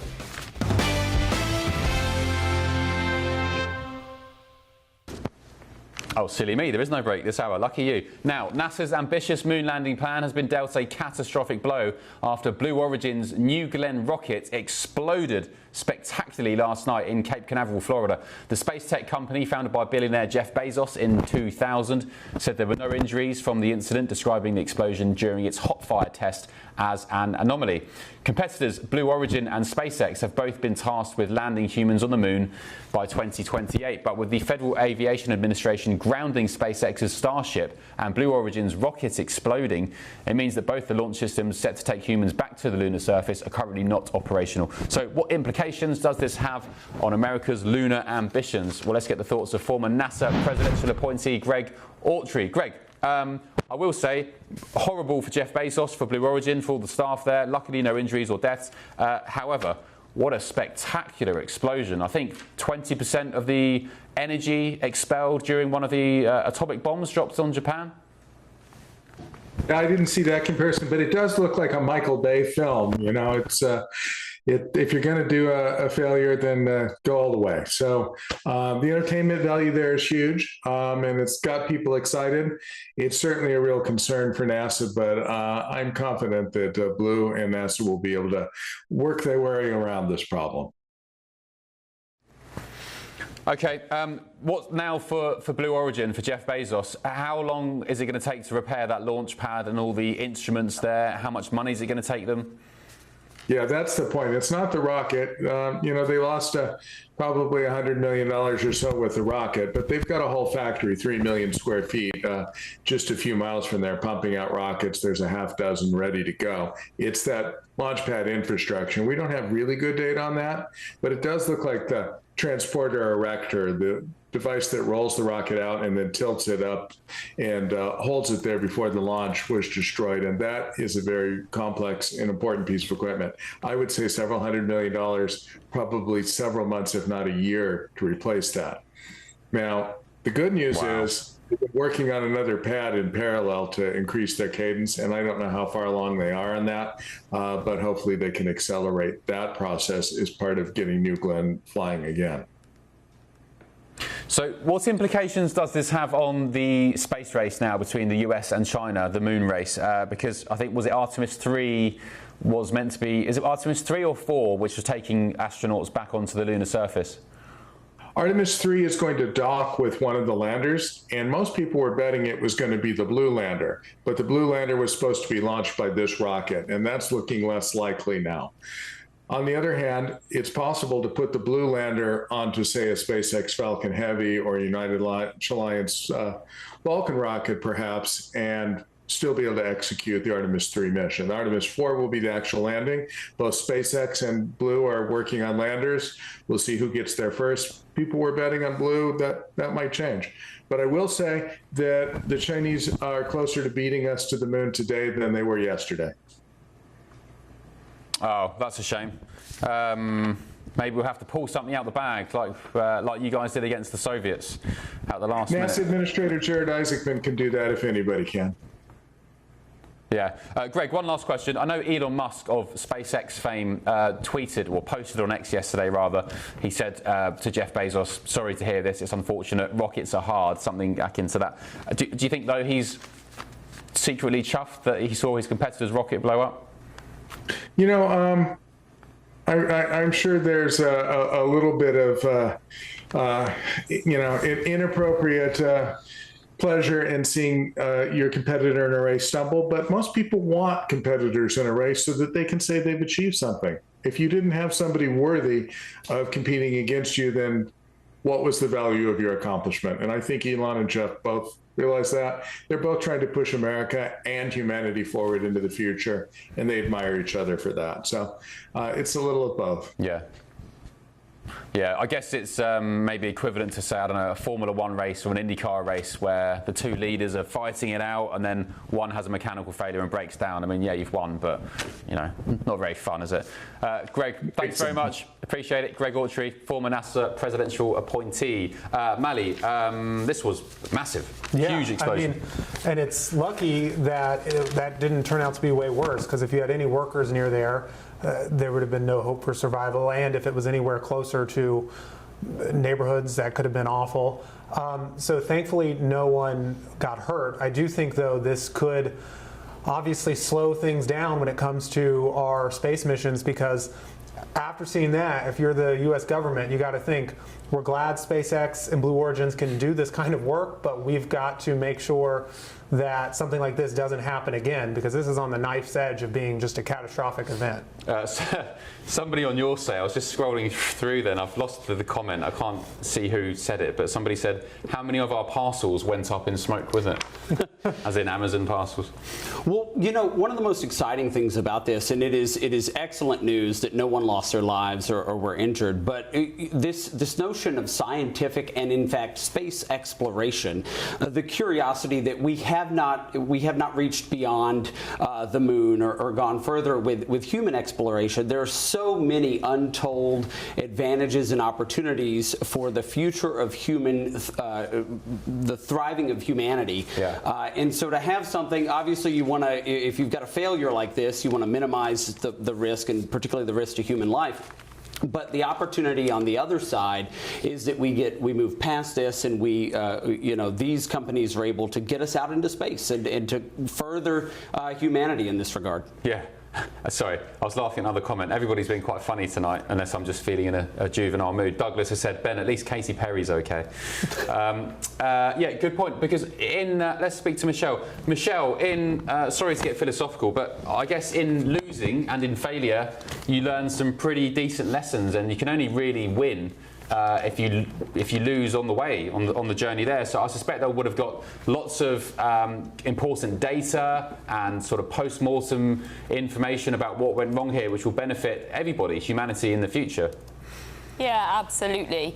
And I think it's easy to get complacent when we talk about space exploration and we think about those celebrities going into space, and it's easy to forget, just how many Apollo missions it took to get somebody to the moon, and just how many failed.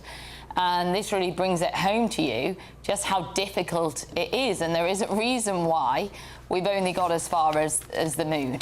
I'm sure there will be a lot of lessons learned from this. You're spot on, but I hope that we can continue to make progress. Michelle, I asked this question to everybody I speak to about space because I find it quite an interesting psychological question. Would you go to Mars if you were one of the first people to colonise Mars? You had to set up a society there, but you knew you wouldn't be coming back. Oh, crumbs. Well, I think I'd be more worried about would I actually get there, and would it be safe to get there, and it would also depend what Mars looked like. You would. Let's say you did get there. I'm definitely going to get there. I don't think I would, to be honest. I quite like Earth. No. I'm partial to it. So I think I'll stay put and let some others go. Would you go? That's a nice answer. Well, I've caused controversy and upset to viewers before because I said that I would probably go. It would mean leaving my family and my friends, of course, but I just think some people accuse me of having a massive ego, but it's not that. It's just advancing humanity, and it would just be special to be a part of. But yeah, it would be amazing. Maybe I wouldn't if it came to it. If I had a gun to my head and they said, right, get on the ship, I'd probably say no, but it just sounds nice in my head. But you're right, Michelle. Earth is a beautiful place, full of miracles. I don't know if you're religious. It's full of miracles and amazing sights and people and experiences and feelings and all sorts. So yeah, thank you for reminding me, Michelle. Well, it's getting a bit of a weird show tonight, isn't it? Matthew, anything to say on that? I just love the quote from Michelle. I quite like Earth. I'm partial to it, but I do think it takes that wonder and that curiosity. And this is a dramatic example, seeing something explode on the launch pad as it is supposed to head into space. But where are the scientific experiments that succeed or fail in many other industries? And so what is really cool about this is just the advancement of humanity through science and in this instance space exploration. Well said. I'm just upset that it's going to take longer to send Mally off to the far side of the universe. Rude. Yeah, sorry, Only Mally. way you can win a debate. Yeah. Right, sorry, only joking. Right, still ahead on The Late Show Live, a judge has temporarily blocked President Trump's administration from setting up a nearly $1 billion fund to compensate victims of what the president has called government weaponization. More details on that shortly, but also still ahead.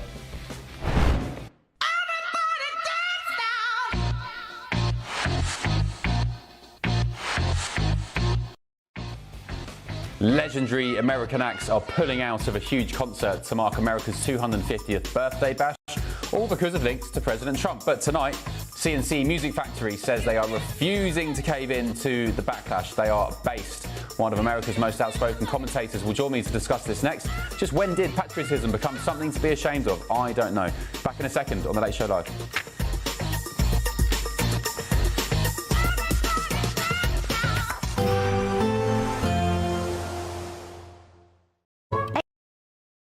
Expect warm spells with the odd rude interruption.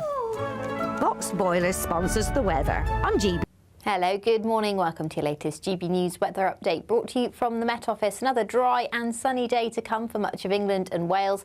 Still feeling quite warm in the sunshine too, but across the north and west, it's going to be a pretty wet and cloudy day actually. A weather front's pushed in overnight and that will bring outbreaks of rain to parts of Northern Ireland, western and southern Scotland in particular. Eastern areas of Scotland should escape much of the rain, but it is going to be relatively cloudy here. Elsewhere across England and Wales, it will be a dry day. Plenty of strong sunshine.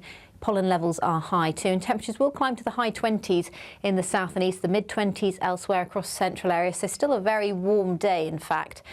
Overnight tonight, we'll start to see that cloud thicken from the north and west as rain pushes further southwards. We'll likely see some heavier bursts of rain across parts of western Scotland and Northern Ireland throughout this evening, so some heavy downpours out there. As the rain pushes into parts of northern England, it will be relatively light, I think predominantly over coastal areas and over the high ground. But the sunshine will turn hazier for parts of the southwest into Wales too. The southeast faring the best if you're after some sunny weather. But it's still going to be quite a mild night in the south and east. Plenty of cloud around, light winds, and we've still got southerly winds bringing in that milder air. It's not really until Monday where we get that fresher air across the country.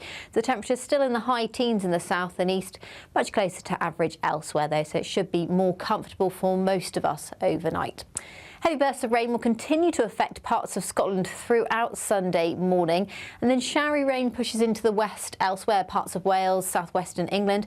I think many of us will escape the worst of the showers across more southern areas, particularly the southeast, as very little rain is expected to push into these areas, but there is a risk of the odd shower. But temperatures widely will be much closer to average, with highs of 25 degrees.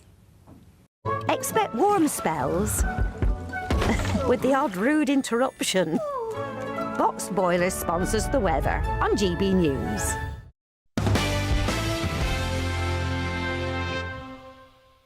Right, former US Attorney General Pam Bondi has made a series of startling claims during an explosive 4-hour grilling on Capitol Hill. So the House Oversight Committee is investigating an alleged cover-up over Bondi's handling of the Epstein files while she led the Department of Justice. House Oversight Chair James Comer of Kentucky was pressed by Epstein survivors, and he outlined the committee's intentions during the deposition earlier today. What we're trying to do is just connect all the dots and see if there is a way to hold people accountable. Remember, many of these crimes happened 20 plus years ago. We're going to do everything in our ability to hold people accountable. In her opening remarks to the committee, Bondi defended her record, saying her department demonstrated an unprecedented commitment to transparency in their search for, collection and review of the Epstein files, producing nearly 3 million pages of material. But amongst the eye-catching lines emerging from the committee, Bondi told lawmakers that Ghislaine Maxwell deserves to die in prison and is more evil than Epstein's other associates because she preyed on her own sex. That's a really interesting line. Is Ghislaine Maxwell more evil than other predators because she preyed on and betrayed, I guess, members of her own sex? She's a woman. With me now is US political reporter at the Daily Mail, Victoria Churchill. Victoria, hello, good morning. Let's talk about that last line quickly from Pam Bondi saying about Ghislaine Maxwell. What's your take on that?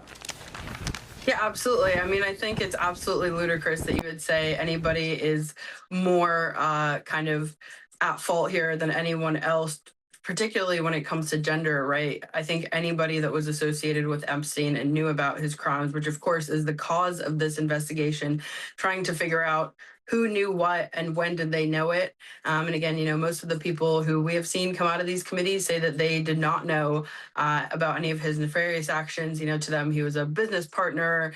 Maybe, you know, of course, he was known as the financier. So somebody that ran in their political circles with both, you know, of course, Republicans and Democrats, and many of his other associates have, you know, donated to people across the political spectrum. But, you know, this was, of course, a big deposition that we saw today up on Capitol Hill. We had the whole idea of Bondi, she's been a key figure in this since the beginning. Of course, we recall right at the beginning of the investigation, she was the one that brought out all those influencers with the binders in the White House. And, that was supposed to be the big Epstein reveal drop. And of course, she did not actually release the files until Congress forced her hand, namely, of course, Thomas Massie and Ro Khanna. And Thomas Massie now has lost his primary race against that Trump-backed challenger just earlier this month, as well as kind of a penalty. Okay.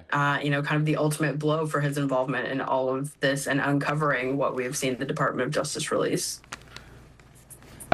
Where was the writing on the wall for Bondi really during the early days of the administration when she got all those influencers, the onliners, libs of TikTok and so on, got them to the White House and gave them the Epstein files, and they all posed on the steps of the West Wing in Pebble Beach saying, we've got the files, here they are, they've got the files.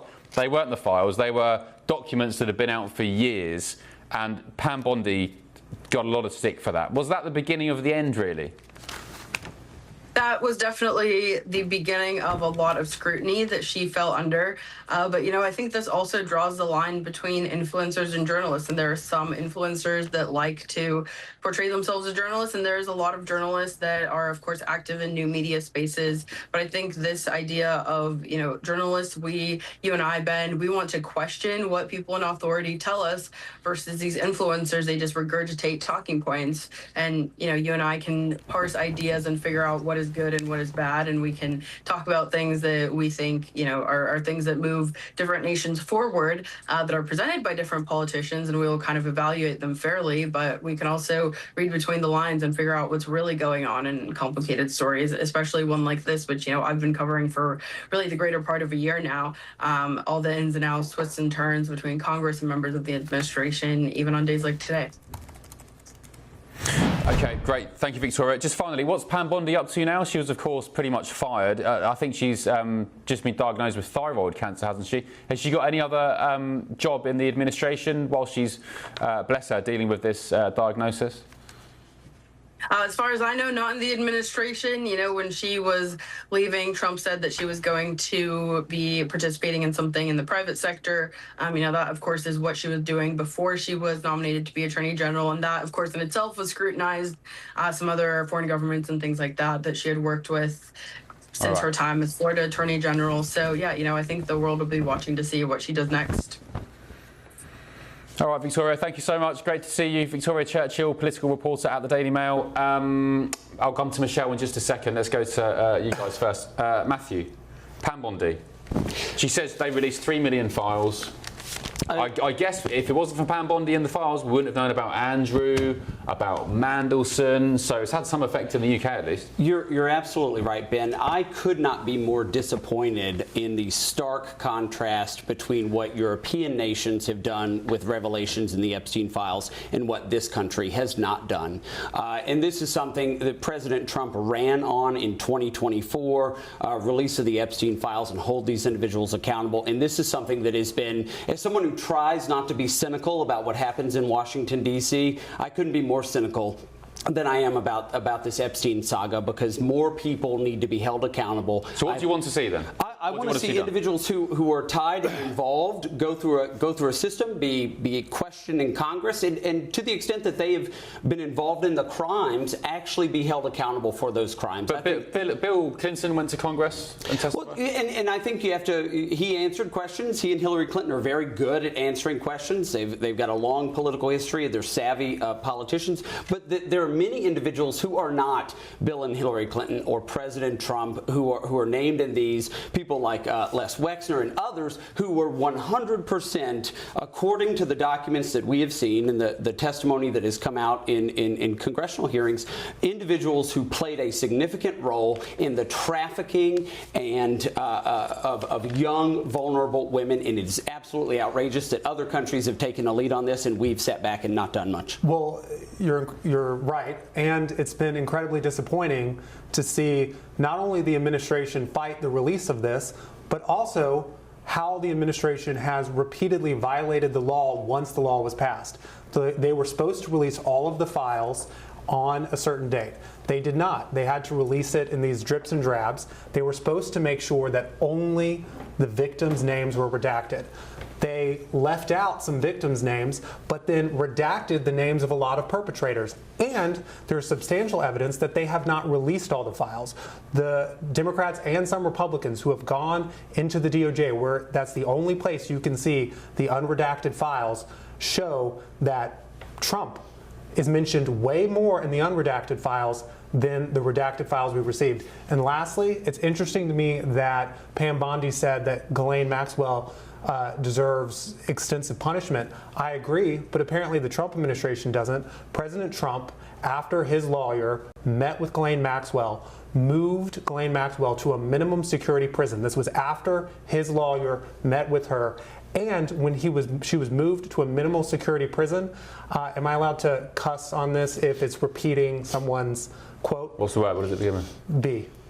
Just say. So one of the security guards said, "I'm sick and tired of being Ghislaine Maxwell's B word." All right. And because she gets extensive perks, like she gets a therapy dog. But you're just putting two and two together, saying, "Oh, the lawyer President met." Trump's lawyer met with Ghislaine Maxwell. After that, Ghislaine Maxwell was moved to a minimum security prison by the Bureau of Prisons. It does not take a scientist to. So are you suggesting Trump's covering himself? I mean, yes. Because you know Virginia Giuffre in her book, who took her own life after being, dealing with Andrew, let's say, said that Trump never did anything. He was a nice guy. He was perfectly respectable. Trump was also the one who banned Epstein from Mar-a-Lago and had a go at Epstein for poaching his masseuses, including Virginia Giuffre. Which would. It was also Trump's DOJ in 2019 who first arrested Epstein. All good points. But for some reason, President Trump did not want the Epstein files released after campaigning extensively on it. He fought it tooth and nail. He has now gone on a vindictive revenge tour, primarying all of those, Massey, Nancy Mace, and Lauren Boebert, who helped get the files released. And again, these files are heavily redacted. We know that Trump is mentioned more in the unredacted versions. And you guys are really excited to talk about Mandelson. Well, Howard Lutnick visited Epstein's private island many times. Yeah. So no, the United States has not had the same level of justice that the UK has. Let's get the thoughts of Michelle in the UK. Thank you for being patient, Michelle. First of all, can I just get your thoughts on the claim from Pam Bondi there that Ghislaine Maxwell is even worse than other predators because she pretty much betrayed her own sex? What's your thoughts on that as a woman? Does that ring true with you? Yeah, I'm not sure about this hierarchy of evil. And that assertion that she's made, and also I think it slightly detracts from the horrendous and heinous crimes that Epstein and his accomplices all committed, and I think they're all guilty, but in different ways. I agree with her; she should rot in jail for what she's done. I agree with that bit of what she's said, but this whole thing is a bit odd because she had said. Bondi had said that she had the client list and the list of the paedophiles on her desk, and nothing ever came of that. There is a lot of questions about whether the entire set of files has been released or not. And then you look at what's happened in the UK, and all the people that have gone down for this have been Brits so far, haven't they? And obviously we've seen the latest part of latest instalment of the Andrew saga just last week. Yeah, and more names, I think, Michelle, coming on Monday or Tuesday next week about the names who were texting Mandelson when they were in cabinet and he was here in DC as ambassador. What does that say, Michelle, then, about the sort of contrast from the UK to the US? Why has there been more action, more titans falling on their sword in the UK as opposed to the US? What's the difference? Well, I suppose it just depends whether you buy into this idea that there's been a slight cover-up in the US or not. But I do think it's a good endorsement of our legal service in the UK that actually, despite the fact that a lot of this is quite historic, despite the fact that some of the government records would have been very poor of Mandelson's time when he was in office, etc., we've still actually pursued this. If you think about when Andrew was alleged to have done this activity, the record keeping would have been quite poor, but we've still pursued it and taken action. So I think that does speak volumes for the British law enforcement and their teams, and the fact that they've gone after even members of the royal family. Yeah, and what an effect that had, eh? What a fall from grace for the former Prince Andrew. I mean, you're talking about titans falling. I mean, goodness me. I wonder what he's up to these days. I hope he's okay, actually, Andrew, because there were reports from Charlotte Griffiths, the man on Sunday, saying that he was in a really bad place mentally. And as much of I argue, despicable person he's been, you still don't want the worst happening. Michelle, thank you very much. Still ahead on The Late Show Live, a judge has temporarily blocked Donald Trump's administration from setting up a nearly $1 billion fund to compensate victims of what the president has called government weaponization. But also still ahead tonight on the show, when did patriotism become something to be ashamed of? I'll ask that question very shortly to an expert who may lift the lid on why Americans are so patriotic and us back in Britain, well, we're a little bit more shy and more coy, I guess. Back in a second on The Late Show Live.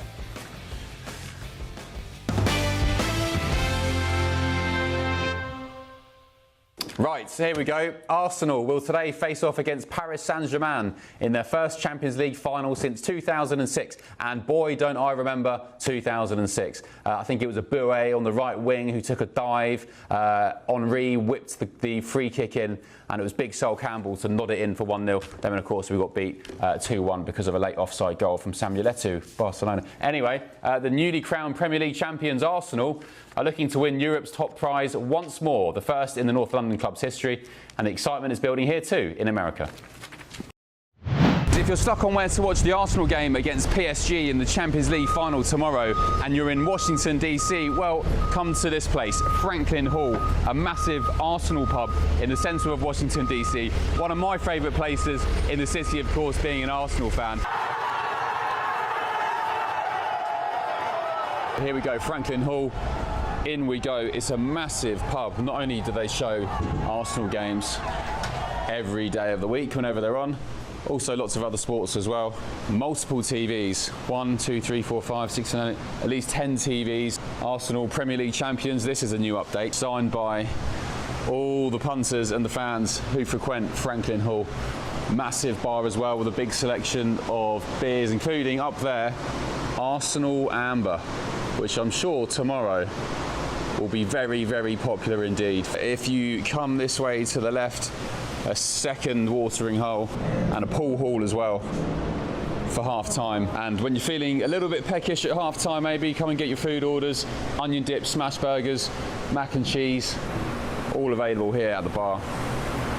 So there we go, probably the best Arsenal pub in not just Washington DC. Speak to any Premier League football fan here in America, they'll say maybe the best Premier League fan club in the entire United States. I'll be here tomorrow from 11 in the morning for Champions League final kickoff, Arsenal against PSG. Come on, you Gunners, will it be our first ever Champions League win and European Cup win tomorrow, Arsenal against PSG? Oh, North London forever, whatever the weather. Michelle, are you an Arsenal fan? You're an Arsenal fan, aren't you, I think, Michelle? No, definitely not. And also, I think my husband would divorce me if I said I was. He is a massive Leeds Spurs, fan. Are you? No, he's massive Leeds fan. Oh, Leeds. Oh, that's all right.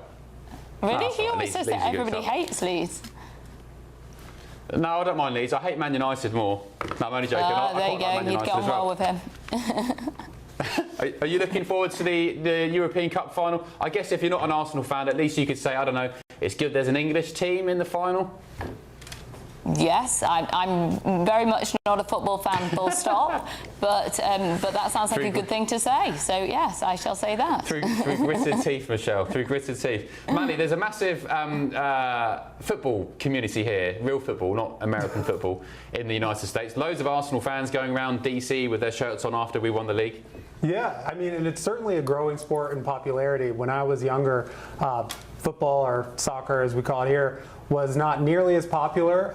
It's getting much more popular. I have so many friends who play FIFA, and I think for a lot of people that's them breaking their way into understanding soccer and professional football. But yeah, and it seems like you're having a great time. Yeah, I'm loving it. I'll tell you what I love as well, Matthew, is because we're 5 hours behind here in the States, on weekends when the Premier League is playing, of course it's 3 p.m. kickoff in the UK, but I wake up after doing the show in the morning, and then after having a coffee after an hour, the Premier League then starts. So I get Premier League football soon after waking up, so it's great. It's very exciting for you, Ben. You're a bit of a time traveler. I think all that I know about football is what I watch on Ted Lasso, which is probably not great for this audience. But what I can tell you is one of the most exciting things about living in the D.C. area is the best football pub in the country is right across the river in Arlington, and it's an Irish pub that I frequent. I've known the bartenders a long time, and I am certain that this place will be packed to the gills at 9 a.m. anytime there's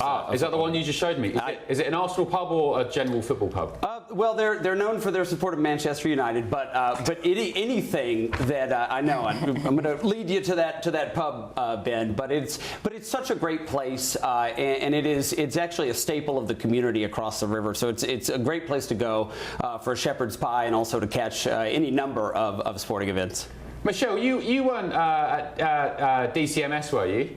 I was, yeah. I was Secretary of State for a period of time. You were, yeah. Of course you were. Yeah. Oh, sorry. Yeah, I thought you were. Yeah. Were there any big European Cup finals when you were in your tenure? Did you go to any big Cup finals? No, I could have gone to Qatar, but I was going to go if we progressed to the next stage. So the junior minister, Stuart Andrew, went, and then obviously we got knocked out. So that was my one big chance that I missed out on, basically. Just as well. What was it like being Secretary of State for Culture, Media and Sport? It was a fantastic role. It was a very strange one as well, though, because it's also, back then, it obviously had digital too. So you were dealing with things that totally didn't gel well together. So you'd go from one very technical meeting with tech, and then you'd go to talking about football, and then you'd go talk about art. So it's quite a mishmash of different things. Yeah, when I was in grad school, I did a work placement for DCMS. Oh, really? You went there? You worked in the... I mean, work placement. It was like a research project that I worked with the staffers, yeah. I don't want to be a politician, but if I ever did, I'd love to be... The one job I would have is DCMS, so there we go. Right, Annie Shuttleworth's got your weather. Back in just a sec.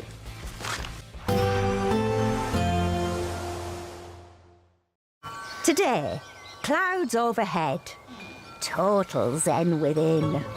Boxed Solar sponsors the weather on GB News. Hello, good morning. Welcome to your latest GB News weather update brought to you from the Met Office. Another dry and sunny day to come for much of England and Wales. Still feeling quite warm in the sunshine too, but across the north and west, it's going to be a pretty wet and cloudy day actually. A weather front's pushed in overnight, and that will bring outbreaks of rain to parts of Northern Ireland, western and southern Scotland in particular. Eastern areas of Scotland should escape much of the rain, but it is going to be relatively cloudy here. Elsewhere across England and Wales, it will be a dry day, plenty of strong sunshine. Pollen levels are high too, and temperatures will climb to the high 20s in the south and east, the mid-20s elsewhere across central areas. So still a very warm day, in fact. Overnight tonight, we'll start to see that cloud thicken from the north and west as rain pushes further southwards. We'll likely see some heavier bursts of rain across parts of western Scotland and Northern Ireland throughout this evening, so some heavy downpours out there. As the rain pushes into parts of northern England, it will be relatively light, I think predominantly over coastal areas and over the high ground. But the sunshine will turn hazier for parts of the southwest into Wales too. The southeast faring the best if you're after some sunny weather. But it's still going to be quite a mild night in the south and east. Plenty of cloud around, light winds, and we've still got southerly winds bringing in that milder air. It's not really until Monday where we get that fresher air across the country. The temperature's still in the high teens in the south and east, much closer to average elsewhere though, so it should be more comfortable for most of us overnight. Heavy bursts of rain will continue to affect parts of Scotland throughout Sunday morning, and then showery rain pushes into the west elsewhere, parts of Wales, southwestern England. I think many of us will escape the worst of the showers across more southern areas, particularly the southeast, as very little rain is expected to push into these areas, but there is a risk of the odd shower. But temperatures widely will be much closer to average, with highs of 25 degrees. Today, clouds overhead. Total zen within. Boxed Solar sponsors the weather on GB News. Britain deserves a newsroom that puts the facts and your voice first. Well, and that's what you get on GB News. Lively debates, lively conversation. And we're not afraid to hold power to account. And each other. So join me, Andrew Pierce. And me, Miriam Gates, for Britain's Newsroom, weekdays from 9:30 on GB News. Bold. They are under no illusion. Ray. Are you a human trafficker? Boundless.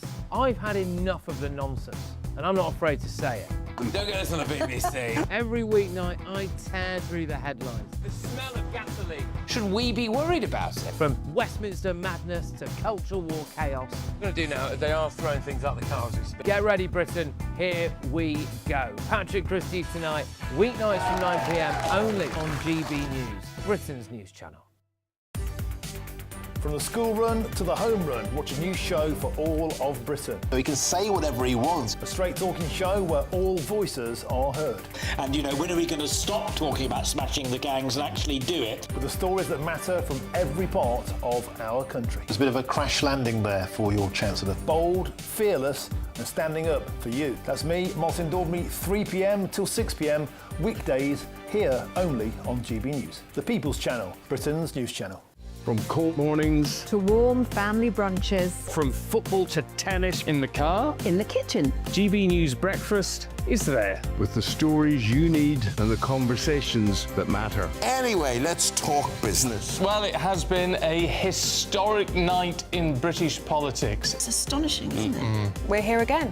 To start your day just right. GB News Breakfast. Every morning from 6 a.m. Only on GB News. Britain's news channel. Westminster's full of talk, but out here, it's the real world. Am I allowed to talk now? No, that's it. This is where it matters, real people and real lives. That's what politics is all about. In fact, has Trump made a good start? No. Straight answers, no spin, and just a couple of pints. How many fingers have I ever got up? About 10. So join me for Lee Anderson's Real World every Friday at 7 p.m. only on GB News. The People's Channel, Britain's news channel. Westminster, the ultimate clique. And you're fighting like rats in a sack. But here on the Camilla Tominey Show, we ask the questions the establishment media is too scared to ask. OK, let me ask you a straight question, because I know you're a straight-talking politician. Whether it's net zero, illegal immigration or law and order, nothing is off limits. You had the power then. Yeah, as I and say, now you've lost it. That's the Camilla Tominey Show, a politics show that's fearless. But no, let me finish my question if you don't mind, because it is my show. Sundays at 9:30, only on GB News, the People's Channel, Britain's news channel.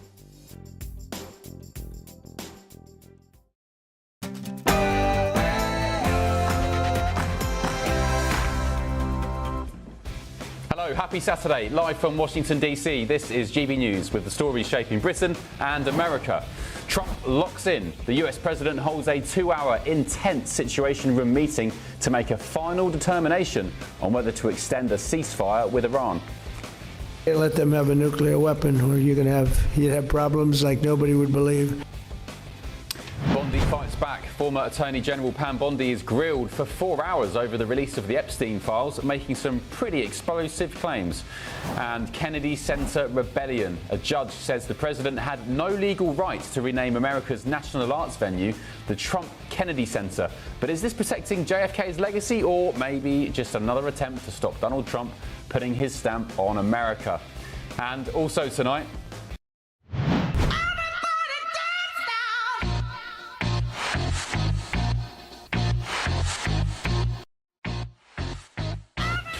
patriotism gets cancelled. Legendary American acts are pulling out of a huge, massive concert for America's 250th birthday bash after backlash over its links to the president. But CNC Music Factory says, nah, they're not backing down. I'm Ben Leo, and this is The Late Show Live.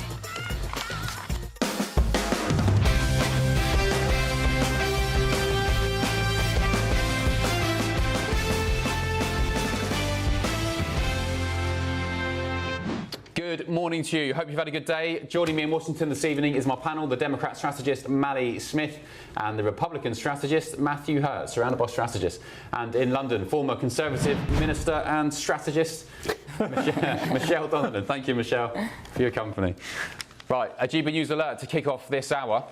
A judge has ordered the removal of President Trump's name from the Kennedy Center, noting that the Washington, D.C. venue cannot be renamed without an act of Congress. So U.S. District Judge Christopher Cooper had directed the president's administration to take down all the signs bearing Trump's name, as well as eliminate any references to the so-called Trump Kennedy Center within 14 days. As well as reverting to the original name, the order came as part of a broader ruling that also overturns a plan to close the centre for 2 years for renovations. But here's the question off the back of all of this. Is this protecting JFK's legacy or, as some Trump supporters suggest, another attempt to stop Donald Trump putting his stamp on America? With me now is Mally Smith and Matthew Hurt. But first, let's go to Democrat strategist Richard Goodstein and Executive Director at Unleash Prosperity, Tim Dosha. Hello, you two. Thanks for your company. I'll go to the Democrat first. Richard, are you happy at this, that it's going back to the Kennedy Center? What's wrong with Trump Kennedy? I'm happy that our laws actually matter, Ben. I mean, the fact is, the Kennedy Center was named by statute to honor John F. Kennedy, and the statute specifies in no uncertain terms that that's how it's supposed to be, absent an act of Congress. And there was no act of Congress here to change it. We have seen Trump wants to put his name on everything possible, passports, a $250 bill, you name it. And this was an attempt by him to do this. I actually think the question will be, is he going to abide by the judge's ruling, right? I mean, he controls the Kennedy Center. The people who run it answer to him. He's been ordered to take it down, but I think there's a chance he might just say, make me.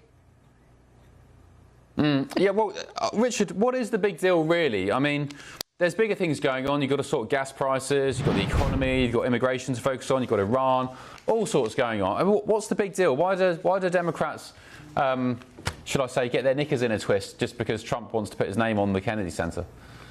So there is a board of the Kennedy Center. There happens to be a Democratic congresswoman from Ohio, Congresswoman Beatty, who was basically kept from the decision to rename the Kennedy Center. She filed a lawsuit saying this was against the statute. This is not a question of being bothered by something or annoyed. It's the law. There's a statute. Yeah, this is like not black. This is black and white, Ben. This is not like this judge picking up some idea and saying, let's run with it. It's black and white. And the question is Trump going to abide by the law or not? And I think that's a question we're actually asking ourselves about a lot of things in his administration. Okay. All right, Tim, just breaking, before I come to you, rather, Trump has just posted on social media. He said that he would work with Congress on transferring ownership of the centre, though it was not immediately clear how the directive would be carried out. Your thoughts, Tim? Yeah, I think communists like Rich over there really, really love having state-run theaters. And the thought, I'm just kidding, Rich is not a communist, but really, I mean, state-run theater is exactly what is in every single Soviet town. It's a community center and a theater, and it's state-run. And what they do is they spew propaganda for whatever the left or pro-communist thing is. And that's what the Kennedy Center has really been its entire duration. So the fact that Trump put his name on it is the ultimate tweak for people on the left, like Rich, to finally say, hey, the statute says so we have to uphold it. Forget the fact that the statute says we're not supposed to let illegal migrants into this country, and yet somehow 19 million illegal migrants came in. So look, these are judges who are trying to get one in on Trump. This means literally nothing in the grand scheme of things, except for the fact that a once really cool building that is now drafty and cold in the winter and super hot in the summer remains that way, instead of letting the great builder actually fix it. Richard, you can reply to that.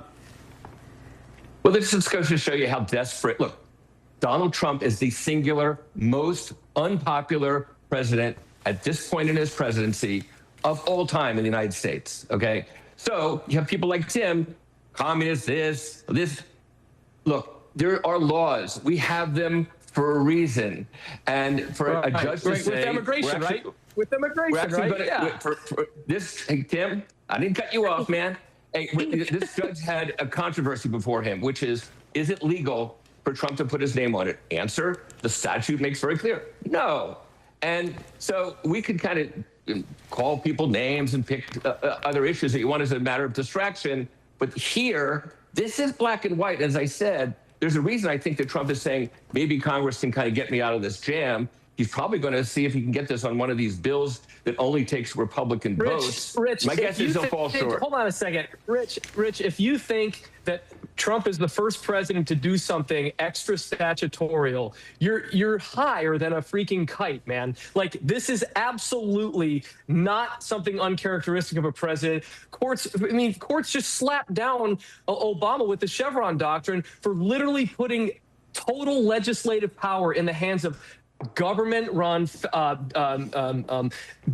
agencies that the president has the power of. Slapped them down. That was happening for years. So this is something so small in the grand scheme of things. It simply is a beautification project like Trump has been doing all across the country right now. And so for you to go ahead and say, oh, this is statutory and hide behind that is so hypocritical and so smacks in the face of everything that your party has done over the last 10 years.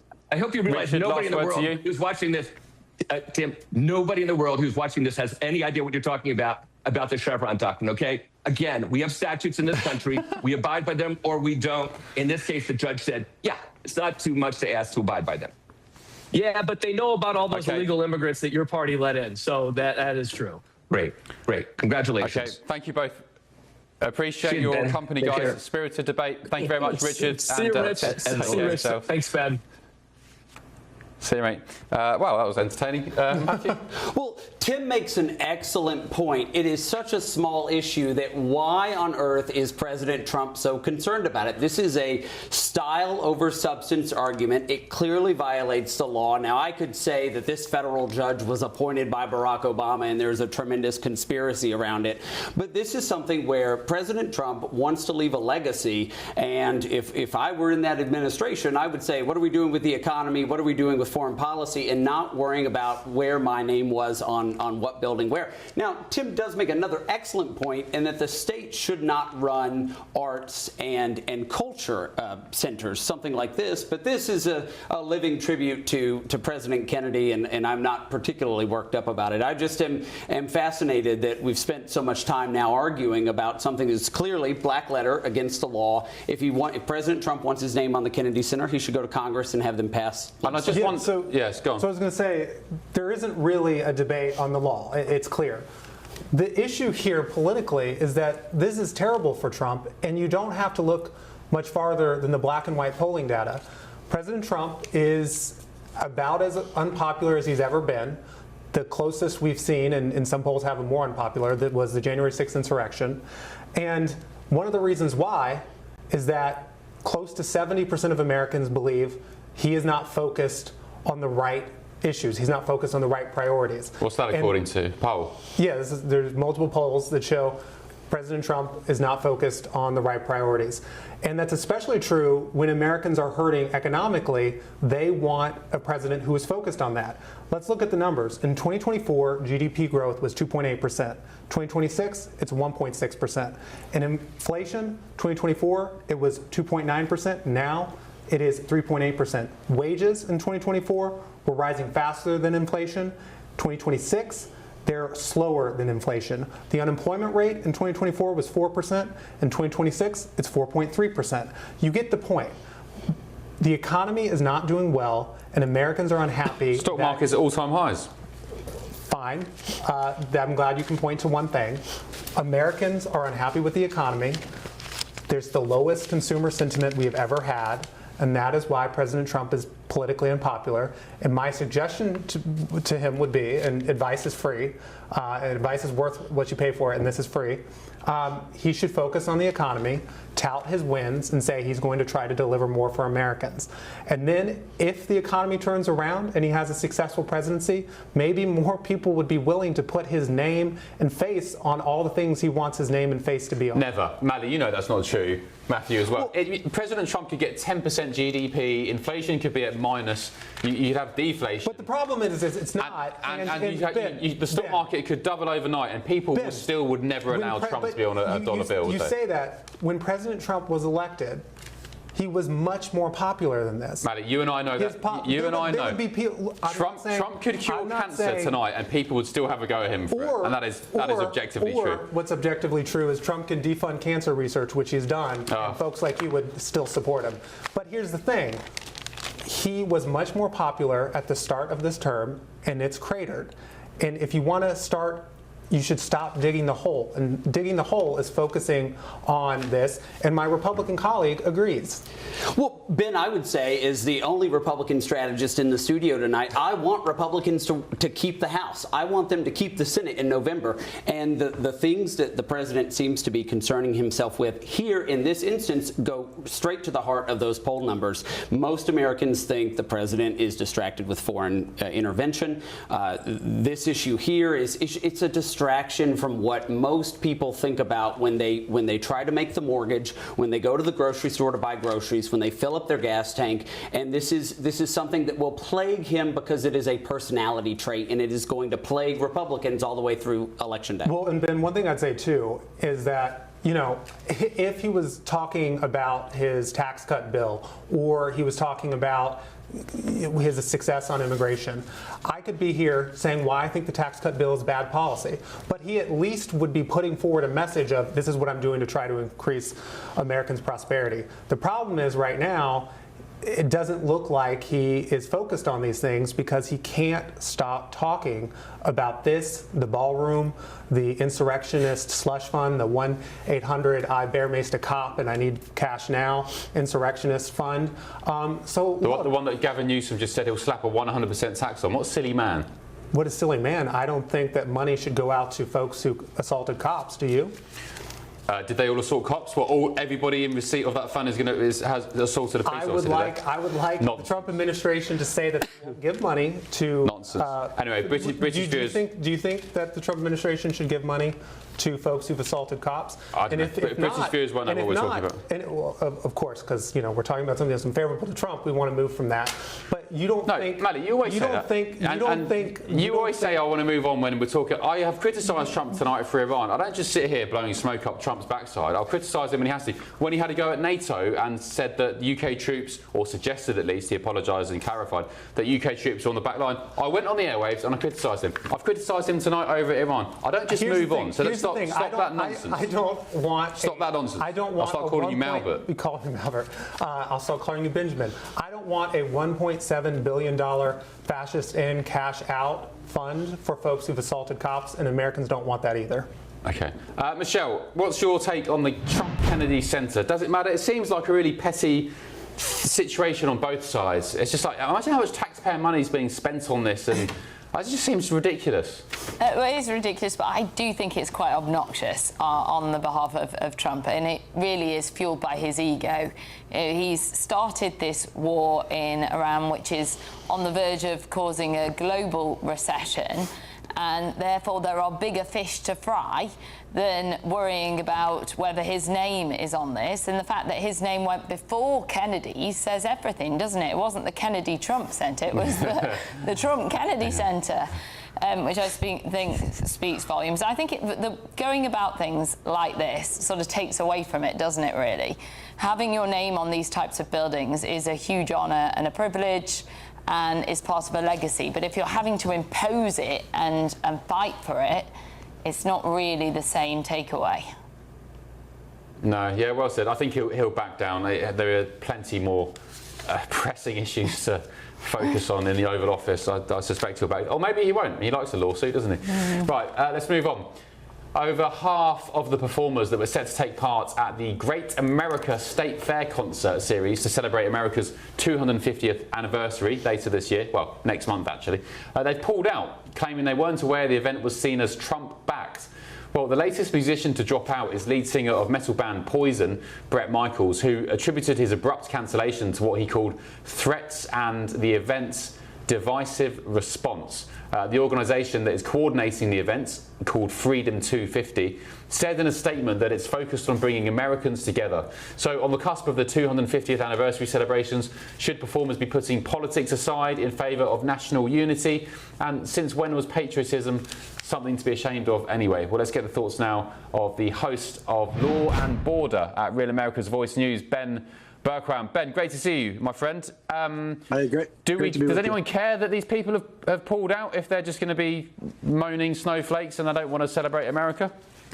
No, I don't think so. I don't think anyone cares about Poison pulling out. And it really goes to the larger point, that America has this decline in political support for America. And unfortunately, that's being driven by the left. And all you have to do is look at what's going on in New Jersey, the attacks on our ICE facilities, on law enforcement, the BLM movement that occurred after George Floyd. You go back even before that, the attacks on veterans against, by the left. It's all driven by the left, and it's the cancel culture of the left. So if you find yourself in a leftist sphere and you're seen to be taking part in a political activity that could be seen as politically favorable towards the right, you will be canceled and destroyed. And so that's what you'll see. You'll see people that are afraid of losing their invites to the popular leftist parties that don't have the backbone to do it. But I'm also seeing the flip side of that, where cancel culture used to control America. It doesn't seem to have that impact like it used to. Yeah, you're right, and I think that's probably to do with the rise of social media. I guess the cable news networks aren't as powerful as they once were, and people have their own voice. I mean, independent networks like GBNews, like Real America's Voice as well, we do pretty much the same thing. People have alternatives now. They're not just spoon-fed mainstream media slop and then forced to go over the narrative. Ben, any idea which acts will replace these guys that have left? Or if you don't know, who would you personally like to see? Well, personally, one of our voiceover for our network, Law and Border, is a good friend of mine, Dave Bray, USA, probably the best patriotic entertainer in America right now. He would be incredible. There's probably 100 other acts that would love to have that opportunity.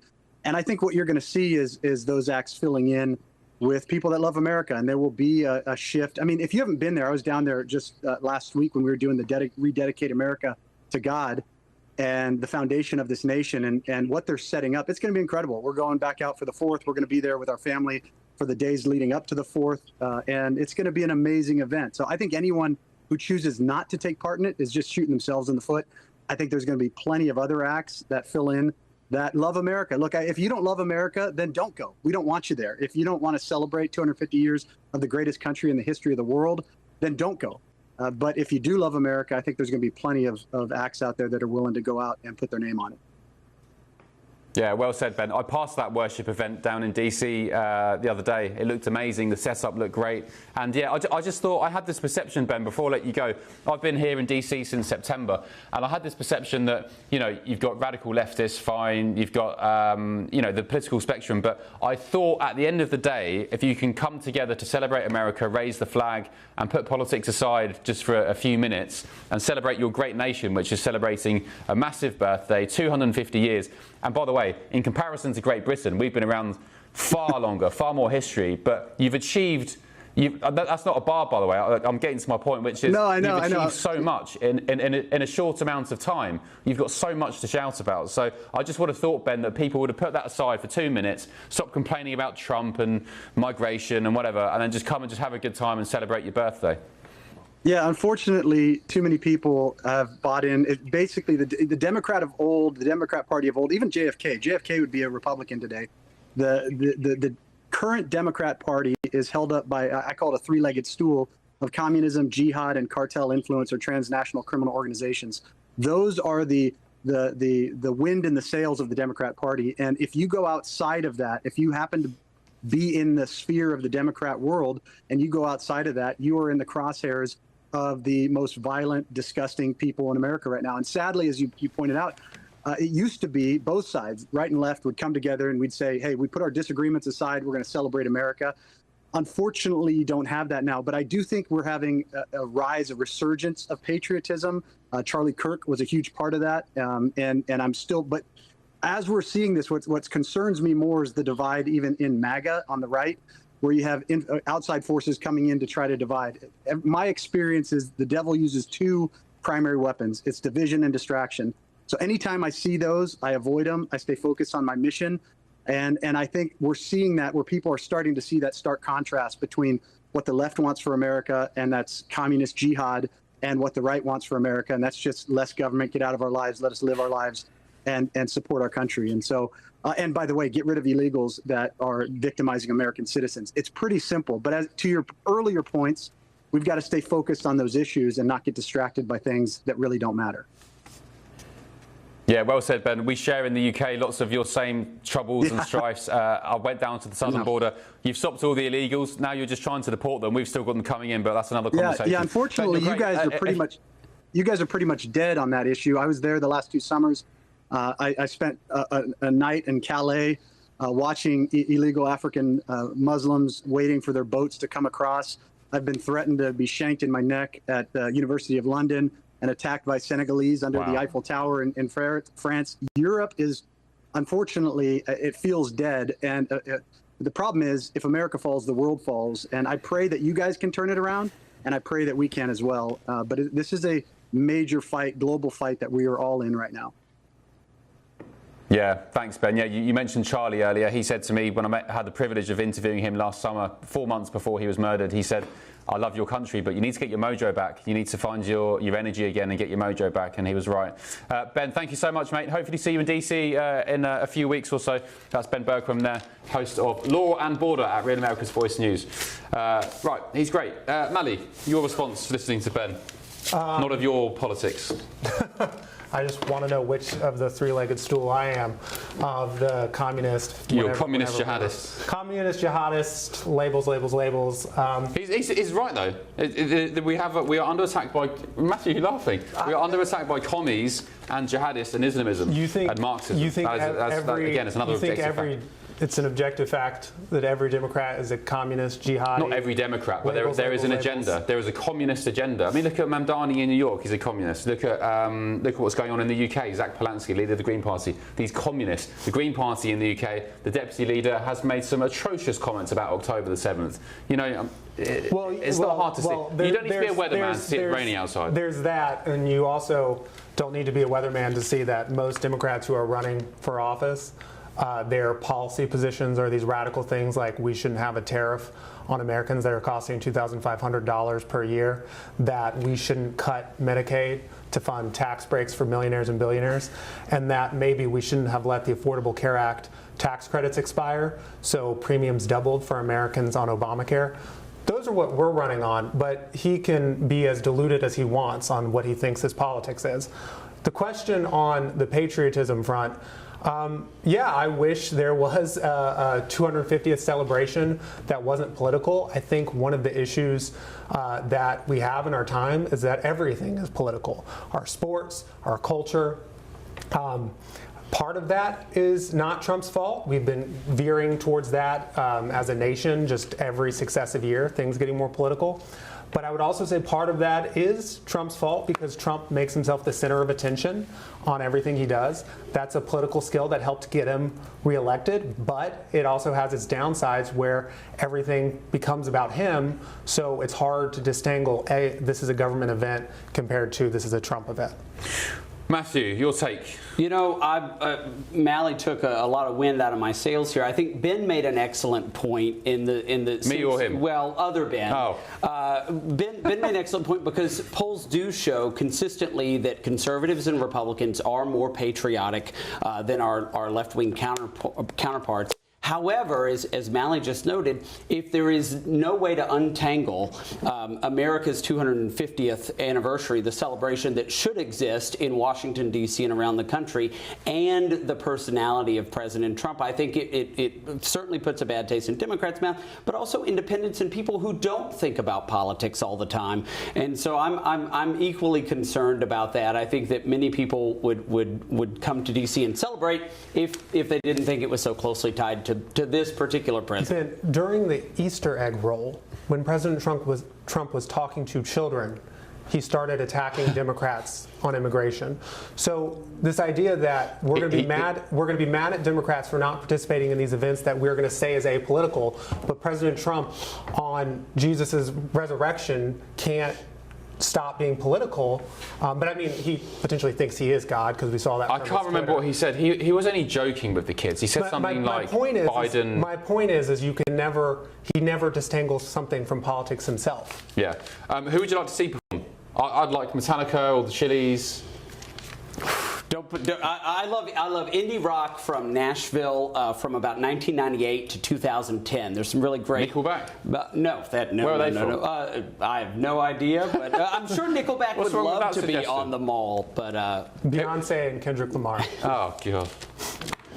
Michelle, who would you like to see perform at? I don't know if you even care much for America's birthday, but if you were American, who would you like to see on the stage down here in DC? Oh, I'm into pop, so probably Taylor Swift. Oh, you're a Swiftie? Oh, yeah. Well, she's been the last person, I think, down in DC performing for Trump. Well, quite. But I do think that these artists pulling out is really self-righteous. They're standing up and they're saying, we're pulling out of this because we're not political. Well, by pulling out of it, they are political, aren't they? And they've just exposed their political leanings. So I think this whole thing is a bit ridiculous, really, and is about celebrating your country's historic milestone, and they should be part of that and want to be part of that and want to embrace it and help lead the nation. That's a good point, isn't it, Mally? Can't they just take to the stage and just preach and play for unity and good energy and good vibes and prove to themselves and their fans that they are above whatever they're accusing the president of being? I mean, sure, but they've decided that politically they don't want to be a part of this. And they're already scraping the barrel. These are D-list celebrities, let's be clear. So even the D-list celebrities don't want to do this. And what we're going to have happen is that we're going to have Kid Rock, because that's who the Republicans and Turning Point USA people always turn to, and we're going to have this huge embrace of Kid Rock like he's this amazing musician. But it makes sense that the Republicans and the Epstein class would love Kid Rock because Kid Rock had a song where he talked about statutory rape. He said in those lyrics, statutory, Mally, you're more talking, like mandatory. You're banging about Kid Rock. He's not even been confirmed to play there. You've just plucked some idea out of nowhere and then started going about Epstein. Kid Rock is always your reserve bench player for these terrible events, because the actual good artists like Taylor Swift and Bruce Springsteen don't want to be near you. You have literally just plucked up any old name which has nothing to do yet. I mean, maybe you would be right, but you're just guessing and then saying he spoke about statutory whatever. Kid Rock, you are bonkers. Kid Rock did the Turning Point USA doesn't mean he's doing Freedom 250. We'll see, buddy. There's a good chance that they'll pull Kid Rock. They might give him a government helicopter ride because they like to, Hegseth has the government helicopters go around him. You have you don't have TDS, you have government derangement syndrome. You have Trump You sound like an anarchist. syndrome. No, I don't. Anything he does, we got to defend it. No, I didn't, because I've already told you I've criticised him tonight for Iran, and I've criticised him previously for his comments. I've even called him a bully. I've even called him brash and rude to journalists. I've called him arrogant. So no, my so-called Trump sycophancy is nowhere near your level of TDS. I'll tell you that. It is by far much. Right, well, there's a UFC cage match on the White House South Lawn on June the 14th. So if you want to scrap, we can organise it. Actually, no, don't, because I was about to say you're already injured, buddy. I bruised my rib. I went to an MMA. Did some filming. Michelle, you won't know. I did some filming at Mixed Martial Arts Gym yesterday for a piece for GBNews about the UFC event. Anyway, ended up rolling around on the mats and sparring, and I think I've cracked a rib. Ben, do you want to make a $10, 10-pound bet right now that Kid Rock will not be performing at this America 250 event. $10 to a charity of your choice? Yeah, let's do it. Let's do it. Yep, shake on it. Okay, Matthew, any final words? You know, I think that the King Charles and Queen Camilla visit was so excellent. It was such the best parts of our countries just a few weeks ago in pre-celebration of the 250th anniversary. And I would just like to see all the way through Independence Day a celebration of America's greatness, and rather than the distractions that we're seeing. And it's just unfortunate. Indeed. Let's come together, man. Where's John Lennon when you need him? Imagine all the people, Mali, love and Trump. Right, the music's on. I didn't even ask for the music and it's on. They're kicking me off this segment. Still ahead on The Late Show Live. A judge has temporarily blocked President Trump's administration from setting up a nearly $1 billion fund to compensate victims of what the president calls government weaponization. But should Americans who are targeted by the system be compensated? This is The Late Show Live. Let's get a very quick look at your weather.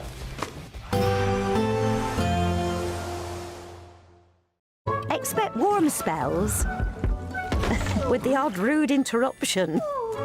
Boxed Boilers sponsors the weather on GB News. Hello, good morning. Welcome to your latest GB News weather update, brought to you from the Met Office. Another dry and sunny day to come for much of England and Wales.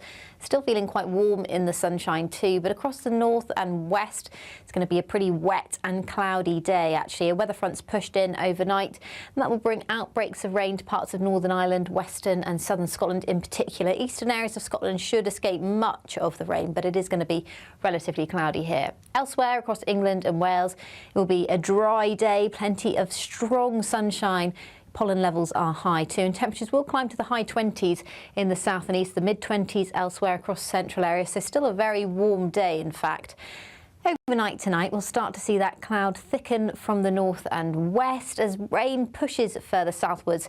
We'll likely see some heavier bursts of rain across parts of western Scotland and Northern Ireland throughout this evening, so some heavy downpours out there. As the rain pushes into parts of northern England, it will be relatively light, I think predominantly over coastal areas and over the high ground. But the sunshine will turn hazier for parts of the southwest into Wales too. The southeast faring the best if you're after some sunny weather. But it's still going to be quite a mild night in the south and east. Plenty of cloud around, light winds, and we've still got southerly winds bringing in that milder air. It's not really until Monday where we get that fresher air across the country. The temperature's still in the high teens in the south and east, much closer to average elsewhere though, so it should be more comfortable for most of us overnight. Heavy bursts of rain will continue to affect parts of Scotland throughout Sunday morning, and then showery rain pushes into the west elsewhere, parts of Wales, southwestern England. I think many of us will escape the worst of the showers across more southern areas, particularly the southeast, as very little rain is expected to push into these areas, but there is a risk of the odd shower. But temperatures widely will be much closer to average, with highs of 25 degrees. Expect warm spells with the odd rude interruption. Boxed Boilers sponsors the weather on GB News.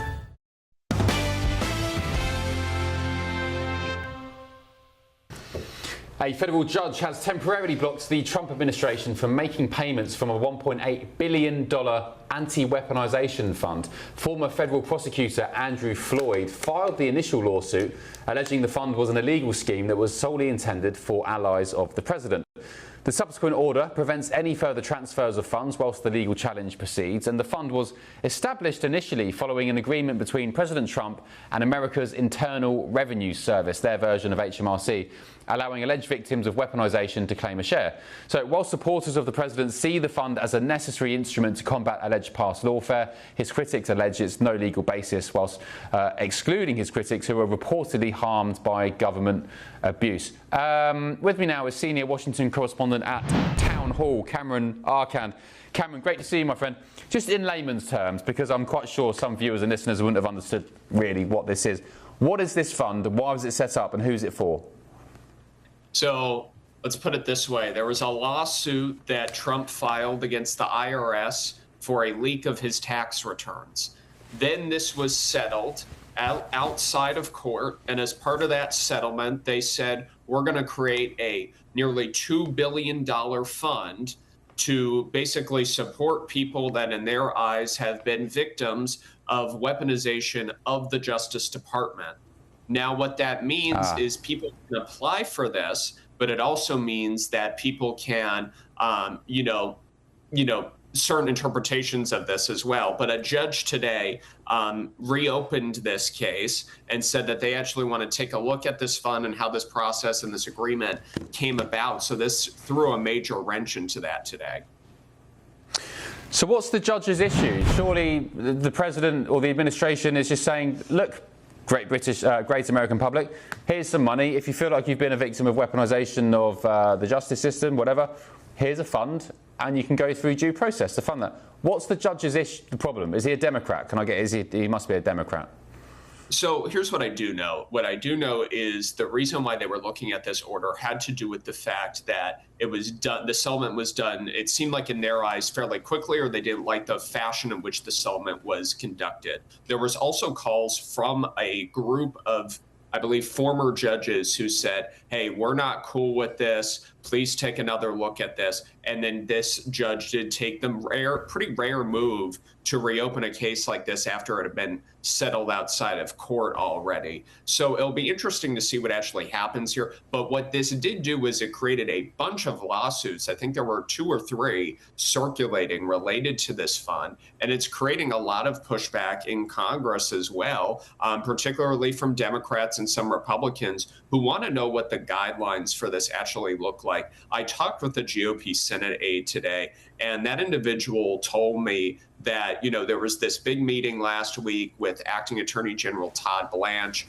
where a lot of Republican members had expressed concerns about this, particularly because it could throw a wrench into the upcoming reconciliation bill. People might try to add amendments that would then cause the president not to want to sign the bill at all. Interesting. Lots more legal proceedings and appeals and cases to be heard, I suspect. I don't know why. Nothing's ever simple, is it, Cameron? Never. No. Good man. Thank you, Cameron. Appreciate you. Good friend of the show, Cameron Arcan, great reporter, senior Washington correspondent at Town Hall. Thank you, mate. Matthew, what's this about? Just constant lawsuits and cases and rows. Look, I firmly believe that we're in a period right now, Republicans and Democrats, where weaponization of government is a tool that they use. I don't like the idea of a taxpayer-funded slush fund. I do think that a lot of recourse happens in the courts. And in the United States, we have a really good nonprofit universe of groups like Alliance Defending Freedom, Institute for Justice, Pacific Legal Foundation, and many others that do sue the government on behalf of the little guy or somebody who was wronged. And I'd rather see that play out in that way rather than establish a slush fund. I don't see the issue, though. Correct me if I'm wrong. This is the government giving funds to the American people in case they feel hard done by the government. Well, specifically earmarked, I think what we could do is, what we see now in government is a ratchet effect. We can go forward, we can never go back. And so rather than go forward with a slush fund or something extra, why don't we scale back on the weaponization on both sides? And why don't we give people their day in court, which is oftentimes the case. If you were wronged by the government, you should have the right to take those grievances to the court and then be duly compensated out of the general fund, not out of a special slush fund. I'm really concerned about that. There's multiple issues here, which is first, the way this slush fund was created is President Trump sued himself and then created a slush fund by having the DOJ settle the lawsuit with his own attorneys. Well, did he not sue the IRS as an individual? He sued the IRS as an individual, but then the election happened and now he is president. So the IRS settled this with Trump himself. So there's this fundamental principle in law that the two parties have to be adversaries. The issue here is that clearly they're not adversaries. Trump runs the government that he is settling the lawsuit with. So there's that big issue. The second big issue here is that I think we can do more to make sure we're not weaponizing government. But one of the ways the Trump administration has rolled this out is they've been very coy on who this money can go out to. There are more, how do I say this? There are more politically palatable folks that you could give money to who you could claim potentially were targeted by the Biden administration. The issue is President Trump isn't willing to say he won't give money to January 6th insurrectionists. They won't say he won't give money to January 6th insurrectionists who assaulted police officers. You've had multiple January 6th folks say they have applied to this fund. There are some who have assaulted police officers who've said publicly that they believe this shows Trump supports them and that what they did was fine and that they should do it again if it happens again. So that is why there's all this political backlash. And then I just think fundamentally, people don't want a $1.8 billion fund going to folks like this. We don't need a 1-800 I stormed the Capitol and all I got was $1.8 billion fund. No one wants this. Okay. All right, let's see how this pans out over the coming weeks and months. Michelle, do you want to comment on this? I suspect, I don't really know. It's a very US-centric story, isn't it? Do you want anything to say before we move on to the papers? I think it's a great idea, to be honest. And anything that curtails government from overreaching and acts as a sort of safety mechanism surely is a good thing. And it's just a bigger scale, more targeted version of victims getting compensation, surely. Seems like a common sense approach. Maybe we're just being silly Brits, Michelle, but I don't see the issue with it. I think it's great that the government would give a slush fund to its own people to sue the government if they feel wronged by the state. I mean, yeah, I think it's great. Anyway. Well, and there's another part to this too that is not as benevolent. What I think you're describing is not benevolent. But President Trump also in this deal with the IRS can never be audited again. So it's not just this personal, he's this great Santa Claus. Yes, it's true. Is that true, Matthew? I'm not sure, but... Of course, okay. We don't know. Look it up. That is part of the deal. I encourage the viewers to Google if GBN won't tell you this. Yes. It's not that, Mally, stop doing that stupid stuff. It's not that I'm not telling my viewers. If I knew that to be a fact, I'd say it. I don't know every fact about President Trump's lawsuit with the IRS, for goodness sake. The IRS lawyer, head lawyer in this, resigned because it was so egregious. You're so silly sometimes. As if I'd sit here and not tell the viewers a fact, because, like, I don't know the facts of the case. Trump suing the IRS, I haven't sit there and read the court papers. I don't think really anybody would expect me to. So, I mean, you say some silly stuff sometimes. It's been very widely reported. Oh, okay, sorry. Well, Ben, what I do think is that an individual who is wronged by an adversary, be it the government or a private actor, has a process in the court system where they can seek restitution, seek damages, and that system already exists. I don't know many of the other extraneous elements that Mally has articulated, but we already have a system that allows for this, and it is our court system as it exists today.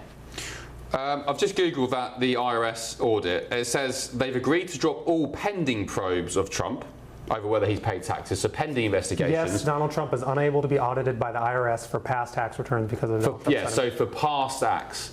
That doesn't mean he's forever in the future immune from audit. So you were the one playing silly buggers with facts there, Mally. Well, I'm glad you looked it up and you were able to do that. Well, there we go. So the truth of the matter is, here's the truth, GB News viewers. You can trust me to give you the truth. He is immune from past audits or pending audits. Hold on. But the future, a quiet addendum to the settlement signed by acting Attorney General Todd Bland states that the IRS is permanently forever barred and precluded from examining or auditing any tax returns filed by Trump. Okay, well, we just read something different. Anyway. Right, let's delve into tomorrow's papers, starting with the front page of the Financial Times, which, I love this story, if you're into cars, is reporting that Ferrari has unveiled its first fully electric car, the $640,000, bear this in mind when you see the picture here, the Luce. The new model departs from the look of typical Ferraris as the Italian brand's first ever 5-seater, created in collaboration with the Love From agency founded by former Apple design chief Sir Jony Ive. Responses on social media to the launch ranged from describing it as straight to the junkyard trash to an absolute masterclass in design. On Tuesday, the firm's shares fell more than 8% on the Milan stock market and by over 5% in New York. Look at the state of that. A Ferrari. Can you imagine spending 640 grand on that? You could spend, I don't know, $200,000 on McLaren, 720S or 640k on a Senna, probably. How much is a Senna? That is awful, Matthew. I can't imagine spending $640,000 on a car at all. No, nor could I. But look, it is not especially attractive, but this is sort of an avant-garde design, and I think as Mally and I were discussing in the break, this is sort of like a futuristic view of this. I don't know. It's not for me, and certainly it's not for some people, as the market has articulated already. But yeah, this could be for somebody. Michelle, do you like it? I like it, but not for that amount of money, no. And it doesn't look like a Ferrari, does it? At all.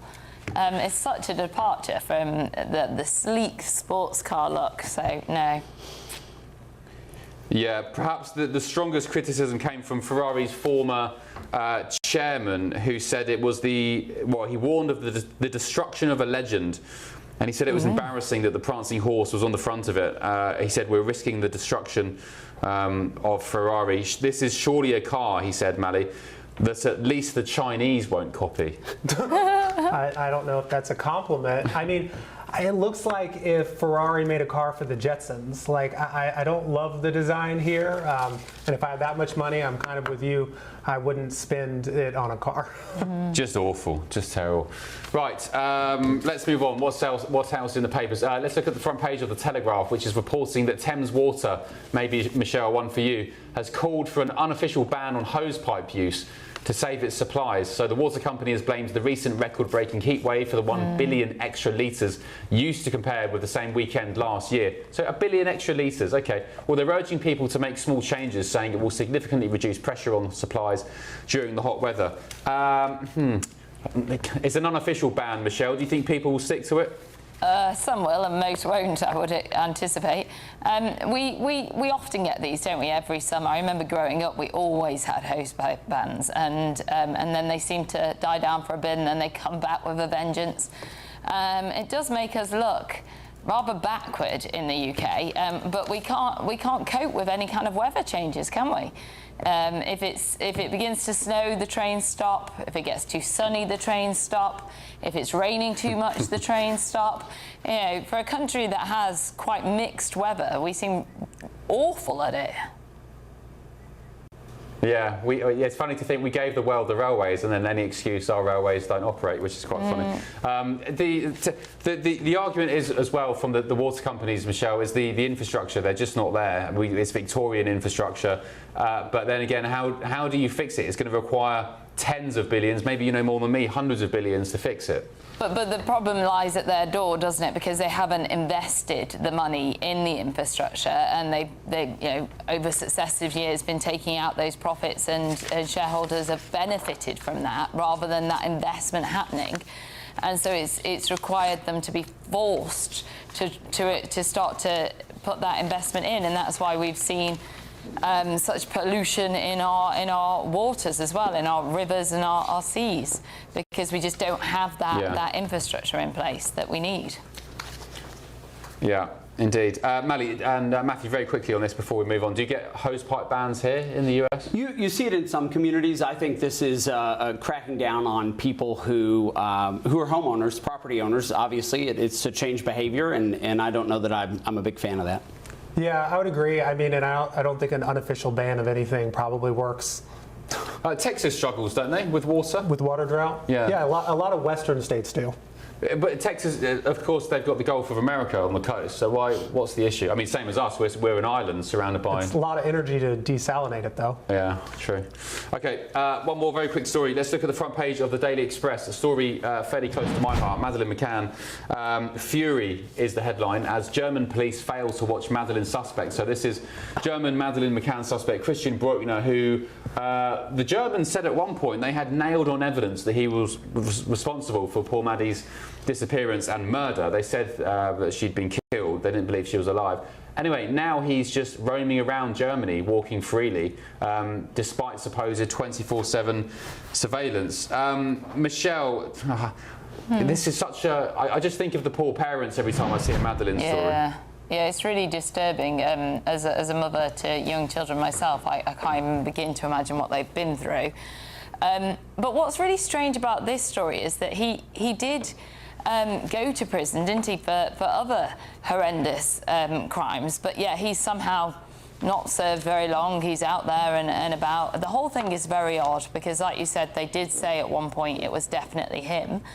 And you have to begin to wonder whether we'll ever get any kind of resolution and whether that family will ever get any kind of peace, knowing what actually happened to her.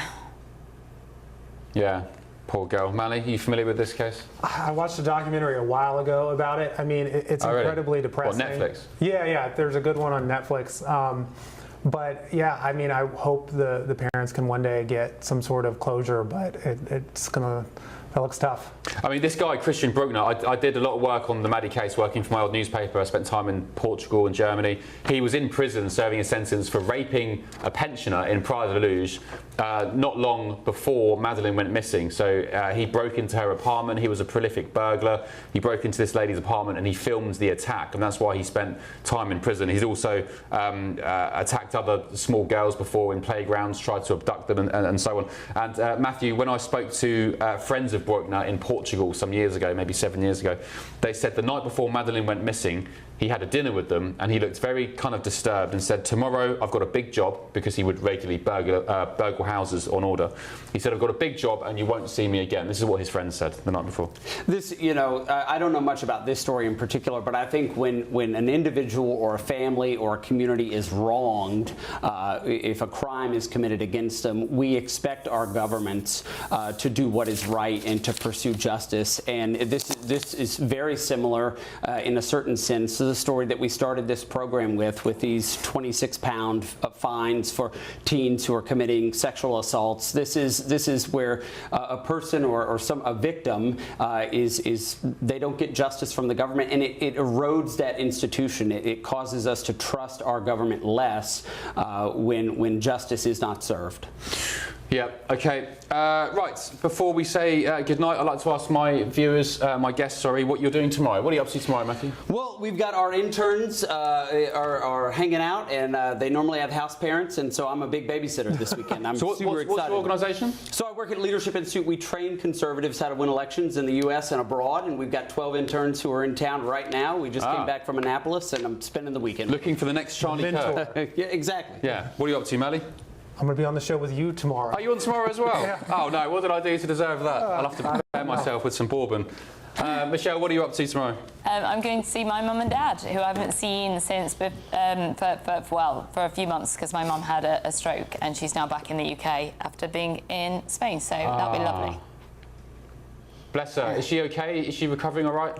She's on the road to recovery, but it's a slow, old process. But she's a fighter, tough as old boots. Well, send your mum my love and enjoy your time with them tomorrow. I'm sure it'll be great after seeing them after so long. I'm going to be watching the Champions League final tomorrow morning, 11 a.m. in DC time, and of course another show to present tomorrow night, midnight in the UK. And yeah, hopefully I'll be in a pretty chipper mood tomorrow. Until then, enjoy your Saturday, viewers and listeners. Appreciate you. Good night, sweet dreams, and I'll see you tomorrow. Bye.